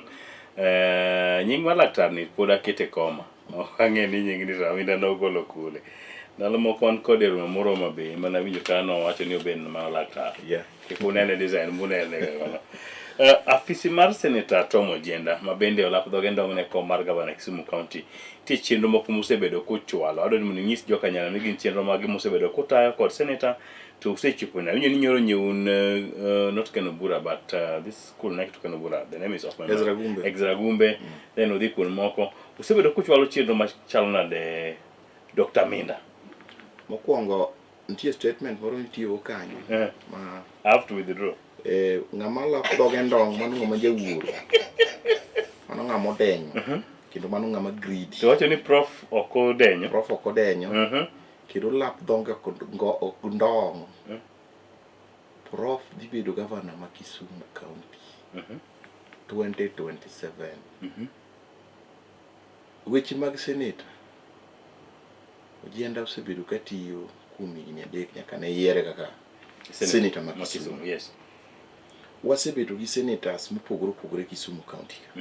Mokwongo wan gi Senator Professor Peter Nyang'nyum. Correct. Wachako bedo gi Honorable Fred Outa. Bwana mane roll gandala. Mane go katera. Ok roll katera. Ma katera. No katera. Iduluma ler. Mano dhuluma ler. Kuom senators ariyo mokalo. Adwa nyisi adier makende ni jogo bedo senator kan. Miyo moro bene wan go? Miyo onge papoko mosebe Rose Nyamunga nochung to kosechung to bedo nominated kaka senator. She was a nominated senator. Karin doctor. I'm a doctor. Koro kum jogo te Senator Sadego Nyamunga Nyumugo Uta ki compare gi the current senator His Excellency Professor Tom Odhiambo Ojienda, Senior Counsel. Dalawa Ojienda usitiyo. Ojienda usitiyo beyond recognition. Professor of Law. Usitiyo. To gima mora ni gi Ojienda timo to gi pesa me uwuok ofuko ni. Okay. Ing'e maber ni aguch sirikal ng'ama iluongo ni senator ni onge gima iluongo ni allocation. Allocation, yes. Ma imiye ni pesa ne dhi timo kama, ma idhi timo kama. Senator yiene mana ndiko ji abiriyo kendi ofise ma ichulo gi Parliamentary Service Commission. To un yakachni, uruge miraini, ui mabor, ui ma slope. En onge allocation mora mora mimiye. Ui ni ui ma tiyo gi pesa mungu kufuko ni. Ui maber no Ojienda en lawyer maduong and is one of the best lawyers in the world. And one of the best lawyers in the world. Iwinjo. Ojienda osebedo nyaka president mar wakinde East Africa. Osebedo president mar wakinde Kenya mzima. Kendo ndalo manene kanyo itenya mare wakinde ne winjo maber. Koro Ojienda Nyasaye nyogwedho gi mwandu. Ojienda nigi pesa ne. Emo iluongo ni De La Rue. De La Rue en kumilose pesa. Obed dollars, obed ang'o. Manyo Ojienda. En maloso gi. Kanye milose pesa. Kanye ma Ojienda maloso pesa. Pesa go kar dhigo otimrane. Ojienda kao pesa go. Nodwa konyo go dhanda ma Kisumu ni. In terms of education, iga ni kende, kata tam ni kende. Ojienda nosiyo gi $4 gi nyukta 5 gi wiye. Mar tendo nyithinde school. Manyo waneno kotim launching maduong' gi manager mare. Iluongo ni wakili Seth Okumu. Mane manager masani matiyo office Ojienda kacha. Nyaka wang'isi ni manager nosegolo, nosewil mokel manyien. Ma manager nyose launch gino kacha on behalf of the senator. Ma jonyuol nyoyudo basari masani nyithindo ntiere school. To ma kuno chako nyoro kende. Osebedo kotime chien kucha. Kwa dhi skunde, kwa tero basari, kwa dhi skunde, watero locus, kwa dhi skunde, watero sanitary pads, kwa dhi skunde, wayudo skunde moko ma conditions gi richo, classroom richo, choche richo, fencing ma school richo. Ojienda osetimo fencing e skunde mang'eny mokanyal kwano. Dormitory gi mantiere gi shida. Otimre nade? Itimo gimluongo renovation, igero gi. To gigo timo mana gi pesa mowuok ofuko ni. Jopuonj Ojienda osendiko Kisumu County ka kata Luo Nyanza ka ging'eny. Nyithiwa no dhi training. Tiyudo ni dhi training mar nino to seche moko pok iyudo ang'owa namba monego bed ni bete ocha. Through his connection, through his leadership, through his network. Iwacho gani your network is your net worth. Kizungu kubwa. Ojienda oseluoro modhiga kundego momanyo ne nyithindo tije e TSC. Ma nyithindo ndik kucha. Ojienda one mana janat cha sima chiel udo yombo miluongo ni Collins Oyo. Ojienda ko mana sima chiel ka Collins Oyo baruo osedonjo. Ojienda ko mana simo no gambo baruo osedonjo. Omiyo Ojienda osetiyo. Wan nyaka ge good example jo wa mwang'eyo. Mane some of them were just mere bloggers itimo Ojienda. Wan ng'e kijana miluongo ni Gudi wuok Nyandoka. Ne en mana blogger. Sano ndike permanent and pensionable. Yes, Ojienda ndike. Pensionable? Yeah. Ndike. Kendo. Yes, Kizungu kubwa.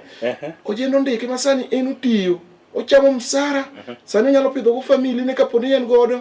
Jonyuol ne onyalo loko go ngima mar society mare. To mano tijo Ojienda. Ojienda sen empower youths e yore mopogore opogore. Nyochi neno ka nyithindo moko kata wuoyi moro miluongo ni Rubenja onyiew ne pikipiki.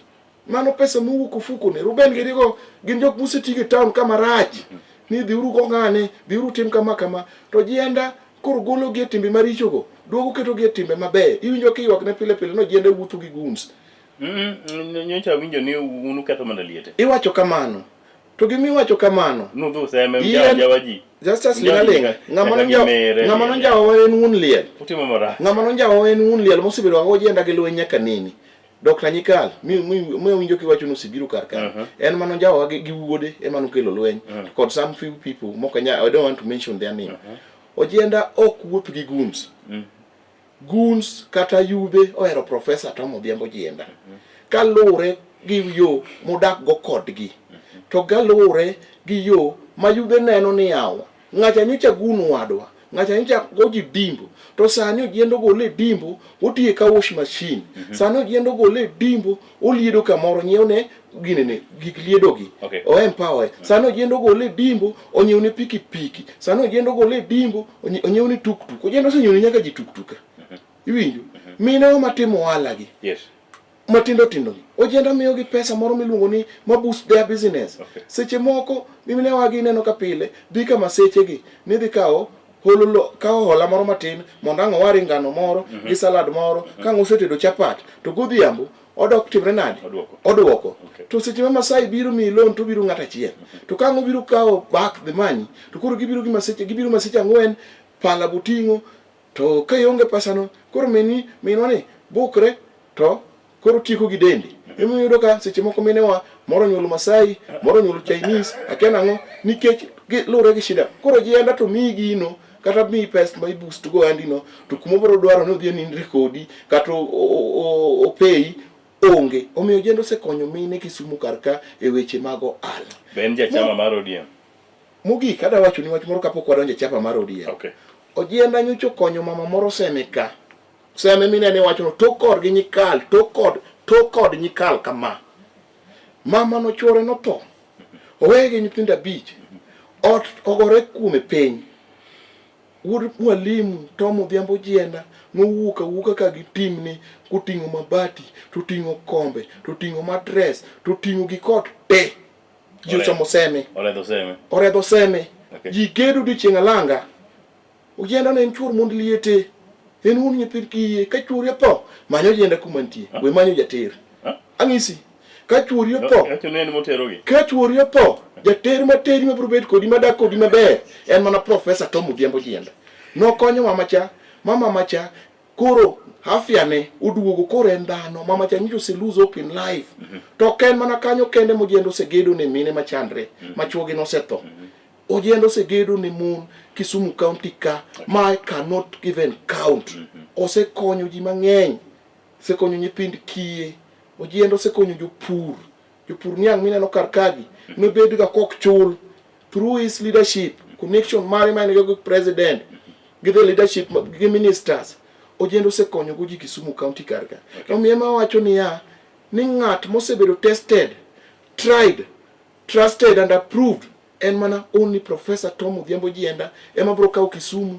to kete next level ka koro wuod Seme Obwonga wuod Nyalunga as the governor of Kisumu County just as manyisi ka for free ni mark the date ka unen tarik 20 okonuo Ojienda ok nuo class kata skul mano some chakre piny nyaka koro kumuchope Ojienda ok nuo class gimoro achiel onyalo nuoyo mudong' to konuo eni 2027 mana ng'isi ka koro Obwonga wu Nyalunga nyakwar Nyagudi Ogambi ng'ama riek nigi yire tike Professor Peter Nyang' Nyong'o dhi dala to koro Professor wadgi miluongo ni Tom Odhiambo Senior Council ma Nyasaye ogwedho man gi pesa ofuke to nigi mwandu ne makoth go oko mang'eny Nakuru Nairobi Naivasha nyaka Nigeria nyaka South Africa Ojienda mwandu ne ni kumora amora ema dhi bedo governor ma Kisumu 2027 idhi yier gi yore te unless they kill God Ojienda idhi yier governor ma Kisumu omiyo jok machungo Ojienda we uru race chon kik iket pesa ni Ojienda ni party man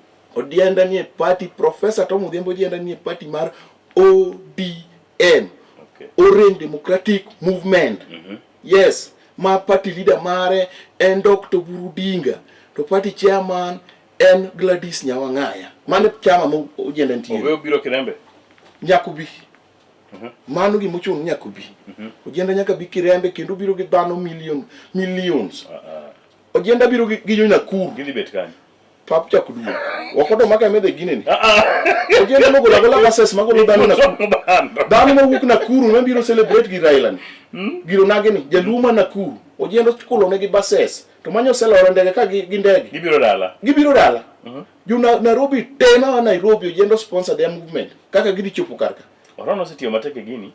Kure. Setimang. Otimang. Dunyo anene nyoro. Mago gik Ode dwoko mana volume. Mago gik maonge. Otimang. Donge wuon dola. Dola ni kany. Jada lok ladre kaka ngacha ladre cha. Mera. Amindo kinga maber. Weuru ketho nying dola. Ojienda Delaru. Okadagi. En gi Delaru. Sewinjo ka Delaru uso giri moro amora kamoro. Ngacho kuso lo tieko. Ngama uso? Mana me luongon na Kenya. To gini de ba Aminda di so wi kanyo. Onge ne no ta mar gino ne bawan. Ero. Aguso ga jipini don't use it. Ero. Kiki tigi tam no kumora mora onge gima de bawa. Mana an go sure 100%. Uji amedo 10%. Uji enda biro governor ma Kisumu. Mana an go sure. Liwe Liwalo ujenda is the next Kisumu governor. Moro mi wacho ni digini de bawan gole dogi. To kose bedo Aminda bedang. Kan chief protocol. Lemo yangi so Bob Badanji ni I'm coming to that office. The current protocol officer mat Professor Peter Nyang'nyum. Adwaro smooth transition. Kikidhi kata gi tissue kikidhi go dala Bob Badanji. Kikidhi go. Mi wacho ni kadwa neno prof ka osebedo governor to nyaka mosi ma anyi chone. Okingene atinari mar governor kora madhi pango. Kose yiere kache. To ojienda en ngama accessible. Yes. Oko keto joma emoji. Jogeng ji onge ko jienda. Jienda en ng'at ma kata kidhi e ground, in seche moko isebiro kuom jienda nitie. Idhi migo kode mbaka. Nyawan kode nyaka chibuch jopuonj. Yes, dungo go mbaka. Koro en ng'at ma accessible. Jomoko wacho ni jienda opong' gi goons gi bouncers, wan ok oti gi bouncers. Ojienda himself en bouncer. Ino kaka otwe. En himself en bouncer, oduong' kabisa. Iwinjo. Koro kinyal wacho ni jienda wuotho gi bouncers. Mwandu ne awinjo ni nyodong' ka Simon Peter. Mwandu ne mane? Ojienda nigi mwandu ne himself. Ojienda nigi mwandu ne himself. Gik mwacho ni nodong' ka kia ni ng'ane go. Mago wakia. Onge. Mago propaganda. Kano wacho ni mwandu nodong' ka kuro. To uneno ka gik moko dhi mbele. Okay. Dong gik moko timre. Ng'ato ne wacho ni ng'ate manyo miyo jienda geche, ng'ate manyo miyo jienda mwandu, ng'ate manyo miyo jienda pesa. Ng'ato komiyo geche to kuiye. Geche go nichulo at the end of the day. Not someone you can kelo geche from outside, itiyo geche ge. To koro geche ge go, kosetigo, to godhiambo kochopo, to claim pes fuel, pes gari, in fact no overcharge. Iwinjo, gari onego beni kao, gari matino. Jalunga maonga sana. No, asante mana. Ene munga asante, wan wachulo ng'ano, jienda ne chudo. Iwinjo, pesa ne kano tiyo godo. Yes, seche moko jatelo nyalo dicho, jienda ng'amo dicho, jienda is not idol, like any of these people. Jienda onge time mar bet ni pod wacho weche moko mano, jienda odich Nairobi mrach. Ng'ato wacho na penji ni to people with the disability, to untie go e kampu no. Kampu no wan people with disability, tanyalo lero ni higa mokalo, kane ntiere sport mar the handicapped people, Ojienda fully supported the cause. One, nomiyo gi the uniforms mane gidhi tiyo go, sport kits mane gidhi tiyo godo. Ojienda nomiyo gi kendo jolutheran gi ema nobiro mo receive gigo on their behalf. Iwinjo. So the people with the disability Ojienda ni godo kendo tiyo kodgi kendo engage gi in different ways. Joluo osebedo ka guonyo tok joluo wetegi gi dhuno gidwano timo maber. Iwinjo kanyocha tungni obedo kocha jogo wacho ni Raymond Omolo sani koro dhire ahinya. Ulara onge Raymond. Ineno ng'ama gore gi Raymond Omolo. Wukanye per. Wuoyi maslok manyadundo. Udoriwo. To wiye ler seche te. Ineno wi Raymond kako lere kako lerno. Kako ler nyaka brain ni. Okay. Ng'ama gore gi Raymond Omolo mano chalo ng'at ma go nam dasta. Okay. Raymond Omolo kinyal goyo mithule sirikal mar Ruto cha. Nikech gimomiyo Justice adwa nyisi. Correct. Kuma Raymond Omolo wuok gi Ruto, gi kuma odhiye kode, en mong'eyo. Kano hore gi Ruto ka, mano wabakite, mano wayenyo, mano wacho all sorts of nonsense kum Ruto. Raymond Omolo no kende jaluo mano chung gi Ruto. Okay. Kendo he was ready to die for Ruto. Mano manyo ne kura makani Kisumu County Luo Nyanza ka, Homa Bay karka, Ruto noyudo kura mang'eny molo counties man Nyanza ka Luo. Koro gimotemo wacho ni weuru Raymond Omolo ti. Raymond Omolo en osiep Ruto. to Raymond Omolo oseprove ni tich manomiye cha oingo kendo nyalo tiyo. Okay. Gik ma Raymond Omolo osetimo Luo Nyanza ka kata ni yudhe wa adwa nyisi ineno youth miluongo ni Mbogini. Yes. Raymond Omolo osetemo empower tuk osemiyo jogi, pikipiki osemiyo jogi, minwa matimo ohala osemiyo pesa, to mond liete be dewa mok nyal. Ray osegedo ne Luo Nyanza ka ji ariyo kende magedo ni mon Raymond Omolo gi Professor Tom Odhiambo Jienda. Omiyo ng'at mabiro e sirikal manyogo ni karibu ka wan kama ni dwa dhi kacha to koro Ray ni midwa no goyigo ni mondo gol kacha iketho sa in ibro dhi weuru Raymond Omolo timos weuru Raymond Omolo oketo ganda luka moro achiel. Tana neno mbele gi Raymond Omolo no kanena na kax kende Raymond Omolo na neno go mbele. Kendo ka Nyasaye oyie to Raymond Omolo no an ka Ruto tieko tije kaka deputy kaka president mar piny Kenya to mina miero i power kaka president mar Kenya. Kendo to mane the next looking pin no gigo Ombolo ne bigo to nyaka bed gi blessings mar president ma honest not mag uruka yeah okomoko ma giwuondo wani wadhi miu pala bide no Ruto is an honest man. Ruto chungi joge momiyo nino ka no temo no gol reka ineno ko walo giri no wal mane oko kucha sani gin confused no resign ok no resign pressure Jaluo no ko ich lit mar Jaluo ich lit mar Jaluo gi nyiego emo giketo gore Omolo ka gi weche mang'eny to Raymond Omolo ne wuoyi ma chunye ler wuoyi ma muol wuoyi ma onge wach to en odwaro ne piny Luo ber broad base ma koro sani wantiere ma jomoko koro temre malich ma ka ng'ato biro e rally to dwa yalo no ka gima kar mondo nobed bishop to koro biro yalo no e rally broad base ni anyalo paro maber ka Dr. Raymond Omolo gi the late Prime Minister His Excellency Raila Amolo Odinga oidha ginene mos ka gidhi Zanzibar ne gidhi kuotho Zanzibar to ka giduogo to Ruto gi Raila obet kamoro achiel momosre the founder kata the person behind broad-based government and Dr. Raymond Omolo. Okay. Yes, mano ng'at ma tugo Raymond Omolo to weya welo. Ana kwache ko udon. Super PS ng'ama tugo to weya welo kaka kasetho. Ere kuma nanya kendo Ruto duo kode. Almost say ni Raymond Omolo. Ere kuma nanya amida. Omolo wan kichwan dek teche wate. Dugi. Yes. Ka watieko ngech South so ram ka dak achiel bang' sa dek ko gwen market kod maendi. Nyawanga to sitiyo machalo na de party. What would you say? Kaka chair lady mar party. Kaka chair lady mar party. Gima nyawacha dier. Yes. There is a big change in the party leadership. Kachako gi Dr. Buru Odinga to kod Mama Gladys Wanga. At least nitie gik mosetimo mabeyo manenre. Nyawang'aya osetemo riwo oganda Luo mondo bede chama mar ODM ni. And sani neno ka ni Gladys obiro Kisumu ka. Yes. En sani osebedo gi wigi ariyo. Kotemo wuotho kon gi koni, kotemo go mbaka gi ji, mondo yore wigi kamoro achiel, mondo ti kamoro achiel, mondo wa support chama mar ODM. Nyawang'aya ni nyalo kata sponsor ni kata movement mari kata kiwuok Kisumu kidhi kamoro. Odiso Nyawang'aya nyalo donjo kata Fuke, magol pesa ma wacha na Menda gi jogi ka. Nitie gik matimre party sani machon ok nwane. Nitie pesa ma sani wa receive machon ok nwane. Ne gintie to gilal mane diere ka. Ne gintie to gilal ma cartels man cartels. Ne ODM ok tigi pesa. Ne ODM ok tigi pesa. To ODM nigi pesa nikech it is the richest party in the world. To koro ne yudo ka pesa kar mondo chop na Minda piny ka to pesa baro diere ka. Momiyo ndalo moko nwawuok tenge ni wawacho ni koro wan wabed johera mag chama to ok dayats mag chama. Lakini koro sani nitie jahera gimoro. Tunti daya ok nya pone. Koro sani aneno ka an waduogo nikech Nyawang'aya koro keto gichek maber, dhano be winjo wach gi bundiye. Omiyo nakwaji weuru diso Nyawang'aya uti. Wan koro wati bo diso kanyo mos. Wati bo e boye. Ji te wati bo diso. Gik moko morengo giri wacho ka. Orengo ng'at moro maduong' moko nego beni gimoro aila cha wuok e dhoge. Mane. Orengo kidwa go rigi party. Face Oburu direct. We face Nyawang'aya iwacho ni de facto. To Buru de facto party leader. De facto party leader. Yes. To Buru tendi jure. Iwinjo kizungu kubwa. De facto de jure. Iwinjo. Oburu party leader mar ODM. Koro ing'e Gladys Nyawang'aya ni ema strong. Koro idwa tigo rigi Gladys. De facto ok dipim gi de jure. Iwinjo ok nyal.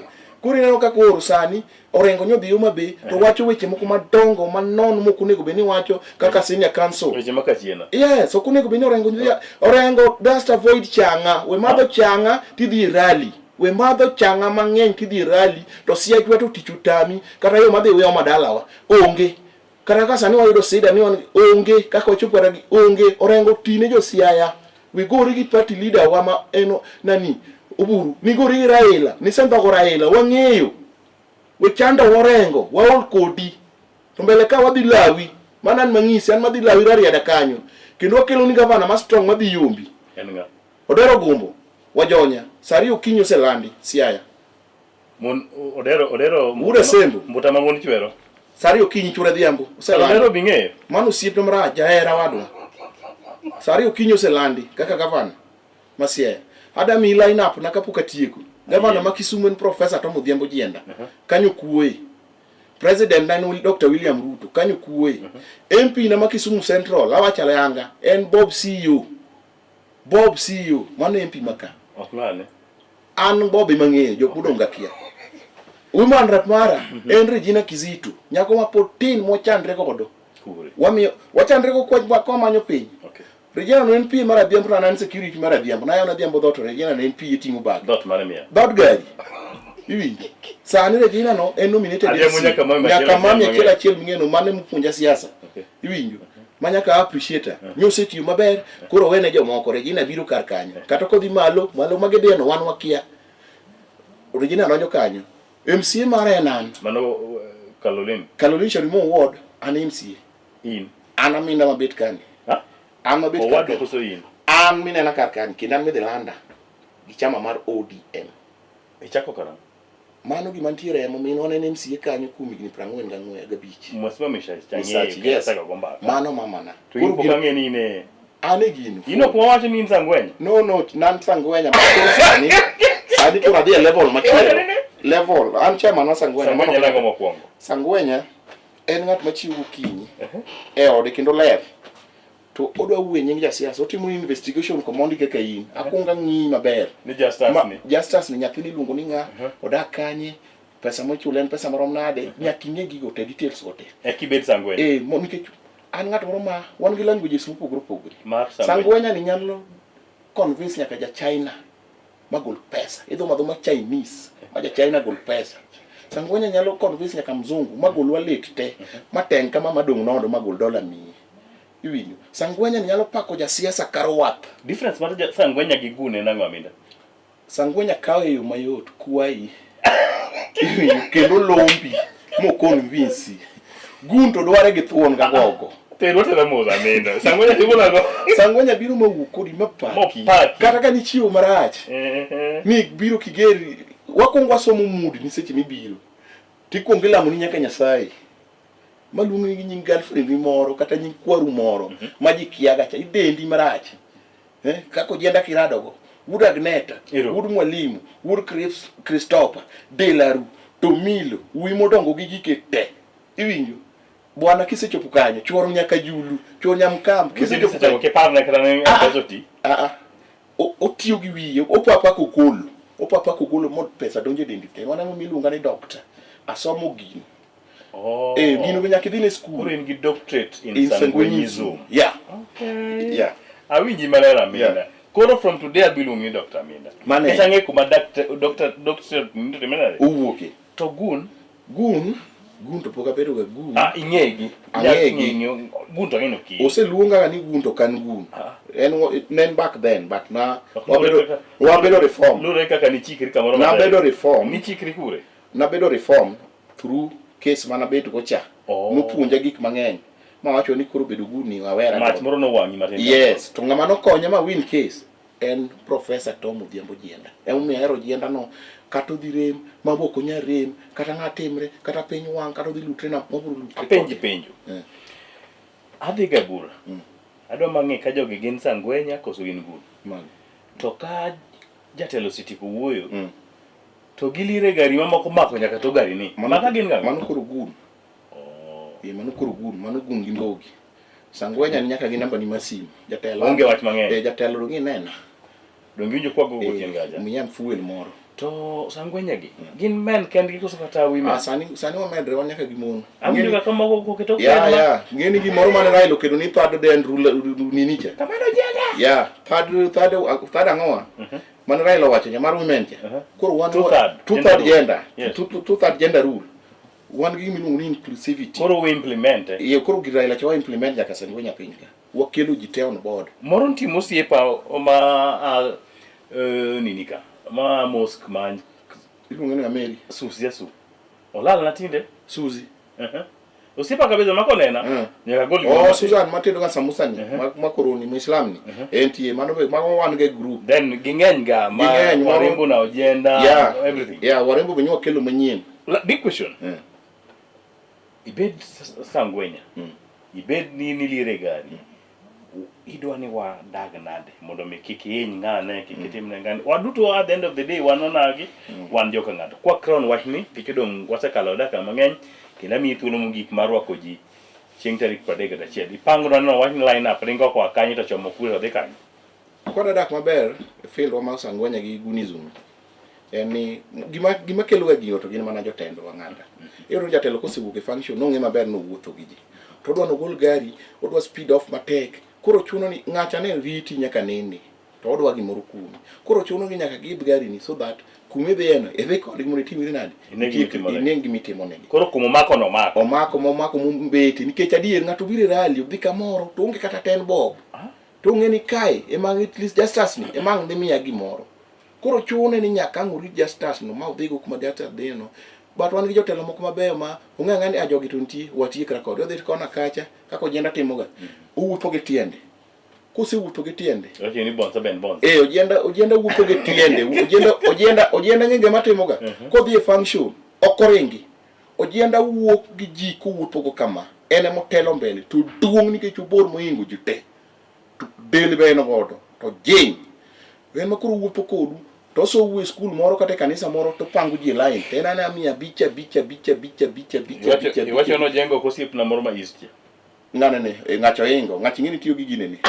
Ng'ani ni be moko ma yie ji. To jenda ting'ini chamo mana kuon. Ng'acho ingo. Jenda no nigi stamina. Awinji. Oh, ng'adhi chungo jenda 27 dhi winjo marach. Ng'ama dhi chungo jenda Kisumu kar kaka gavana. Ng'wech moro biro ka we ineno tok 31st. Ageno remo tok chwere. Remo tok chwere. Tok 31st. Diro to yediro ng'ata matin. Yes, tok 31st. Okay. Rally mojenda dago Kisumu ka. Rally mojenda dago Kisumu, wuoth mojenda dago to Kisumu ka. Jomoko pro dok e drawing board. To jomoko pressure dhi nego. Aduma ni pinje maoko manyalot. Odugo nugo. Odugo te ma. Higni 15 mano miya nyakachi odako city. Ang'o odugo te? Odugo duoga ni odhi towa. Wuoth to bor. Wuoth bor madhi kanyo. Wan ok wadhi e polo. Polo be ji onge ng'amoro ka dhi e polo gi isi moko maduma dok itowa go. Watiek gini. Watiek ka wacho kamae. Nikech kata Willy bentie. Watiek gini. Wacho Willy ke kichake wach kuma ntiere. Ng'ama nosiem gi luth ne dhi kony ng'ani tichi wacho na wache nang' nosiem. Pok nochul ga nyaka nini. Onge kata 10 bob. En koneno Sangwenya to ringa. Fuleza. No. Cannot be a governor. Cannot be elected. Governor dwaro resources. Kadwa sikamacha. Mane gi chak. Chak no dhodho jo Kisumu West dhodho. Okonya dhodho jo Kisumu County. De la Ruma nyalo pidhowa. Aneno ka jomoko dhi bete koyo kata gi defend their assets. Ng'ato koro onego defense it. Mabe ka odhi defend Bob dhi yombe. Ng'ato kadwasi odhi defense it ne. En seche moko nyalo yudo kulago koduogo. Ng'ani ni malo kaja speaker. Maka onge. Moko jo chiende. Wuor ma Mugi watieke. Weche duto mawacho chiro ni nyakoro mga jwak. Mago magambenda. Bago kweche nak. Dawa kuji rally. Wayie. Tarik 31 ma en Jumapil. Onagi duto. Warwako u Kirembe ground. An kaka wuod Uyoma. Abro dhi Uyoma ching'na wuok jo Uyoma. Kwa biro, kwa chopo Ndori. To wakawo John Moya Ndiwo. Ma MP mad Bondo. Mano be nyaka ng'isi John Moya Ndiwo midhi yiero MP ma Bondo. Ok ogombi, Andiwo cha be wuon. En be en de la ruki en. Okay. Wakawo Ndiwo. Wabiro go to wachomo se wadonjo game akala. Wakawo Abala Wanga. Gijo akala. Mano MP mana kia. Ana Bala Wanga mang'eny. Wakawo Abala Wanga kanyo. Mano ing'ena ni utinda molo. Mano aseka utinda molo, aseka Ndiwo, aseka Abala Wanga. Wabiro. Kwa chopo Kesian. Wakawo Rosa Bui. Jakoma Dul buka wakawa. Jakoma wakawo Kadiri seme kanyo. Waseka Kadiri seme. Wabiro Kesian to wakawo Rosa Bui. Iwinjo. Why we fly over. To wabi Kondele. To waridre. Mano ing'eni Nyawang'ayo osewuok gi ji Homa Bay. Okawo ji Katito. okaw ji Ahero Jackson, okaw ji Rabur, okaw Dwi Nyang' Molem, gibira bira to wa converge, wawuok Kondele kwachomo iluongo nang'o Lake Basin Mall. Lake Basin Mall kanyo wakaw go party leader, wabiro go mos chieng' ne wuotho party leader kende moyiene bet ewi gari sunroof nikech dende ojony iwinjo koro en kende bet malo kanyo koro jorid long rwakuru longe mar otenge joma mon rwakuru kik rwak wuoche madhi di utinde rwakuru rabas en wuotho wadwa march from Kondele Kisumu ginene Kondele kanyo koro wakaw area MP kata area MCA Swaga kachiel gi area MP Oron koro wachomo town wachomo bus park wako bus park ni to wachomo Gingodinga Street wachomo airport wadhi kwa wuotho mos wamach mos seche ng'ini ndako thum kacha kosto jwang' thum kacha otsito kalegi wabiro gimaino ng'amodong' to chiyo ng'ong'o wadhi ojienda ting'eni koro bor moingo ji te kanyo en motelo ni Delegates Room Professor Tom Odhiambo Jiend obor moingo ji te en gi pesa moingo ji te pongo pong adonno ko jenda mako simbi wang' mai goch no jenda nyakoro mogi mani luongo ni Laktar Aminda the doctor of law in Sanguinyezu en motieko to akanya kar magajwang wachak warad kendo odiochieng' machielo chieng' wuok tich kendo adwa ni biduogo ka wuok tich aduogo ipim ni nobedo na postmortem wabotimo postmortem wabwang'eni to nyobedo nade nyakor magajwang watimo mos no wakawo dakika moko mabalang' e wiye kanyo nyakor magajwang kech Aminda ne en Aminda kaka en Aminda no nyaka ne wamiye thuolo kech osebedo koywak ni inoriache mikelo tiji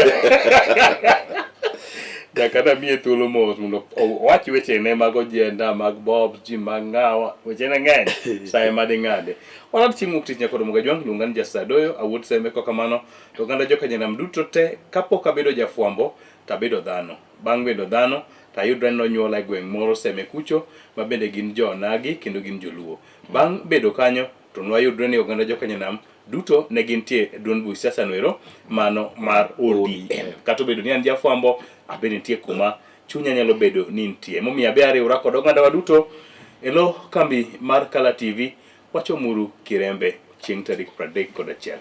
Thank you.